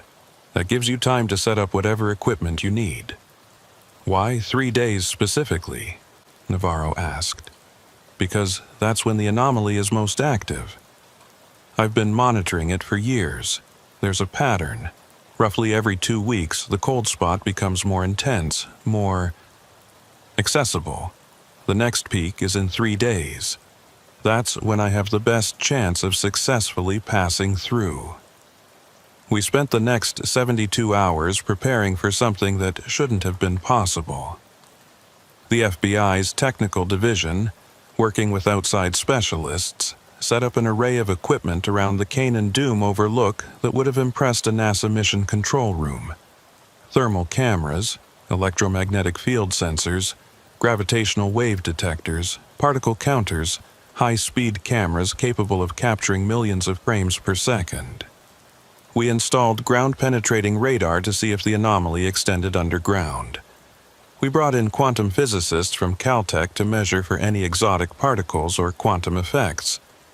And we outfitted Detective Holloway with every tracking and communication device we could fit on his person. GPS trackers, radio transmitters, body cameras, even an experimental quantum entanglement beacon that one of the Caltech physicists insisted might work across dimensional boundaries. Though, I should note, the physicist, a woman named Dr. Sarah Chen, said, "This is all highly speculative. We're dealing with something that appears to violate multiple laws of physics as we understand them. There's no guarantee any of this equipment will function once Detective Holloway crosses the threshold." "But it might," I said. "That's better than nothing." The night before the crossing, I couldn't sleep. I sat in my apartment looking out at the city lights, thinking about Marcus Delacroix and all the others who'd vanished into that anomaly, thinking about Detective Holloway and his determination to find answers, and thinking about whether I would have the courage to do what he was planning to do, to walk voluntarily into the unknown, not knowing if return was possible. My phone buzzed, a text from Navarro. "Can't sleep either. Want to grab coffee?" We met at an all-night diner in Santa Monica, sitting in a booth by the window where we could watch the ocean. At 3 a.m., the place was nearly empty except for a few night shift workers and insomniacs like us. "Do you think he's going to make it back?" Navarro asked. "Honestly, I don't know, but I think he has a better chance than Marcus Delacroix did. Because Delacroix went through not knowing what he was getting into. Holloway is going in prepared, with support, with a plan for return. That has to count for something. Or maybe preparation doesn't matter. Maybe that anomaly consumes everyone who enters it, regardless of their intentions or equipment. Then we'll have documented it. We'll know for certain that it's a one-way door. That's valuable information, even if it's not the outcome we want." Navarro stirred her coffee absently. "I've been thinking about something Eric Holloway said, about how the anomaly exists across time, and if you're sensitive enough, you can see other possibilities. What if that's what all these temporal inconsistencies are? Not glitches in reality, but glimpses of other timelines, other versions of events. You're suggesting the anomaly is some kind of window into parallel realities." or a place where multiple realities overlap, where the boundaries between different timelines become permeable. That would explain why people see doubles of themselves, why events seem to repeat with slight variations.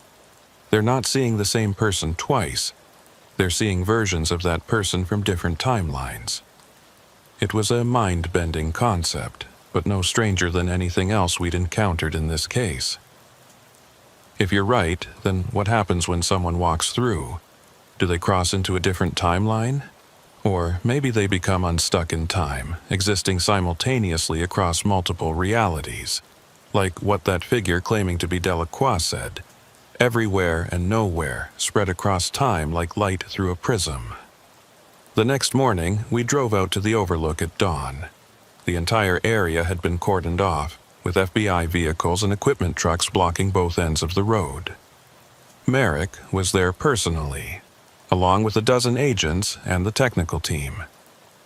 Detective Holloway arrived at 7 a.m., accompanied by his son. He'd spent the previous day saying goodbye to his family, though he'd told his wife he was just going camping for a few days. Better, he'd decided, than worrying her with the truth. "Are you ready?" I asked him. "As ready as I'll ever be." He was dressed in tactical gear, every pocket filled with equipment. The body cameras were rolling, transmitting to our command post. "Let's do this before I lose my nerve." We walked to the location of the cold spot. Dr. Chen and her team had marked it with fluorescent paint, outlining the area where measurements showed the strongest anomalies. It was roughly circular, about 6 feet across, with the intensity greatest at the center. "Current readings show the anomaly is at peak strength," Chen reported. "All sensors are recording. Detective Holloway, your vital signs are within normal parameters. All tracking devices are operational and transmitting." Holloway stood at the edge of the marked circle, looking into the space that to the naked eye appeared no different from any other patch of canyon floor. But the thermal cameras showed it clearly: a void, a place where heat and light behave differently.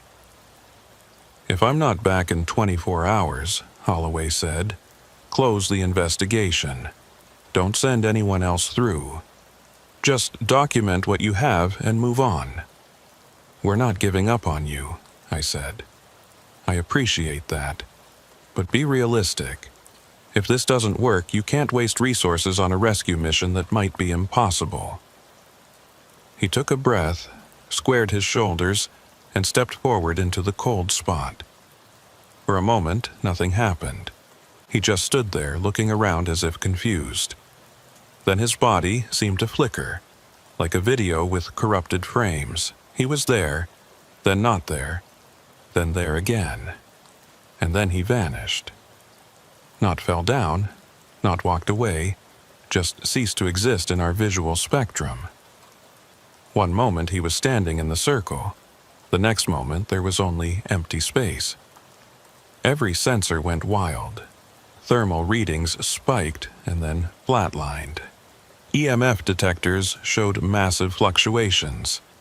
The cameras recording the event captured the moment frame by frame, and later analysis would show that Holloway hadn't faded gradually. He'd simply stopped existing in our reality between one frame and the next. "We've lost visual," one of the techs reported. "But we're still getting telemetry from some of his tracking devices. GPS is offline, but the quantum beacon is transmitting." "What's it showing?" Merrick asked. "Readings that don't make sense, sir. Position data that's simultaneous multiple locations. Time stamps that are jumping forward and backward. It's like he's everywhere and when at once." For 6 hours, we monitored the equipment, hoping for some sign that Holloway might return. The quantum beacon continued its impossible transmission, sending data that our computers struggled to interpret. The radio frequencies assigned to his communications devices occasionally crackled with what might have been voice, but so distorted and fragmented that no words were distinguishable. And then, at hour 7, something began to happen. The cold spot started to expand. Slowly at first, just a few inches, but the thermal cameras showed it clearly. The anomaly was growing, spreading outward from its original center point. "Everyone back," I ordered. "Clear the area by 50 feet. We retreated, watching as the anomaly continued to expand. Within minutes, it had doubled in size. The temperature in the immediate area dropped dramatically, frost forming on rocks and vegetation despite the warm afternoon. "It's reacting to Holloway's presence," Dr. Chen said, studying her instruments. "Or his absence. The act of someone crossing through has destabilized the equilibrium." "Can it close?" Navarro asked. "Could we end up with a permanent expanding hole in reality?" "I don't know. This is completely outside any physics I understand."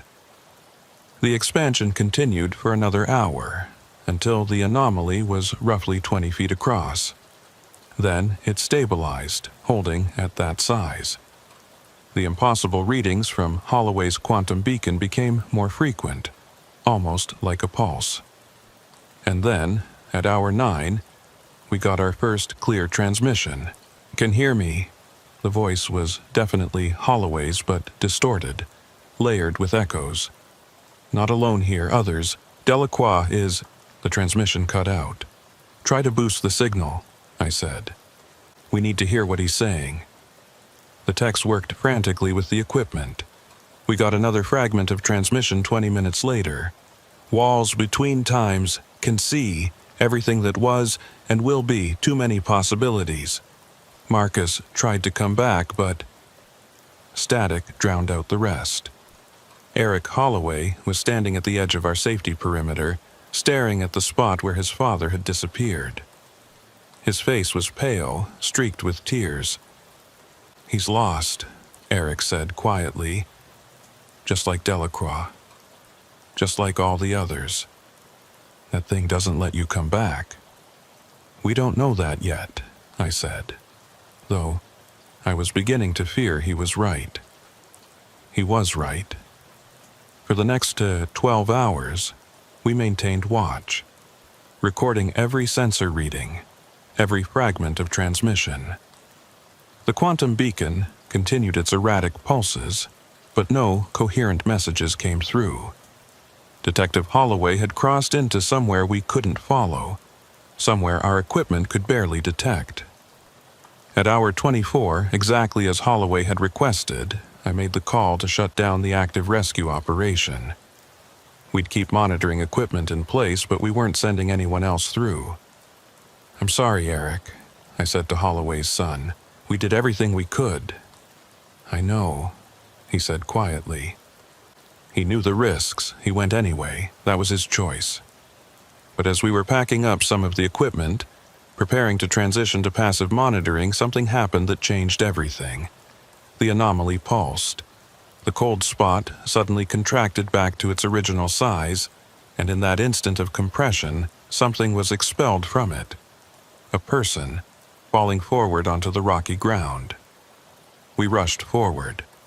It was Detective Holloway, or what was left of him. He was unconscious, his equipment damaged or missing, his clothes torn, but he was alive.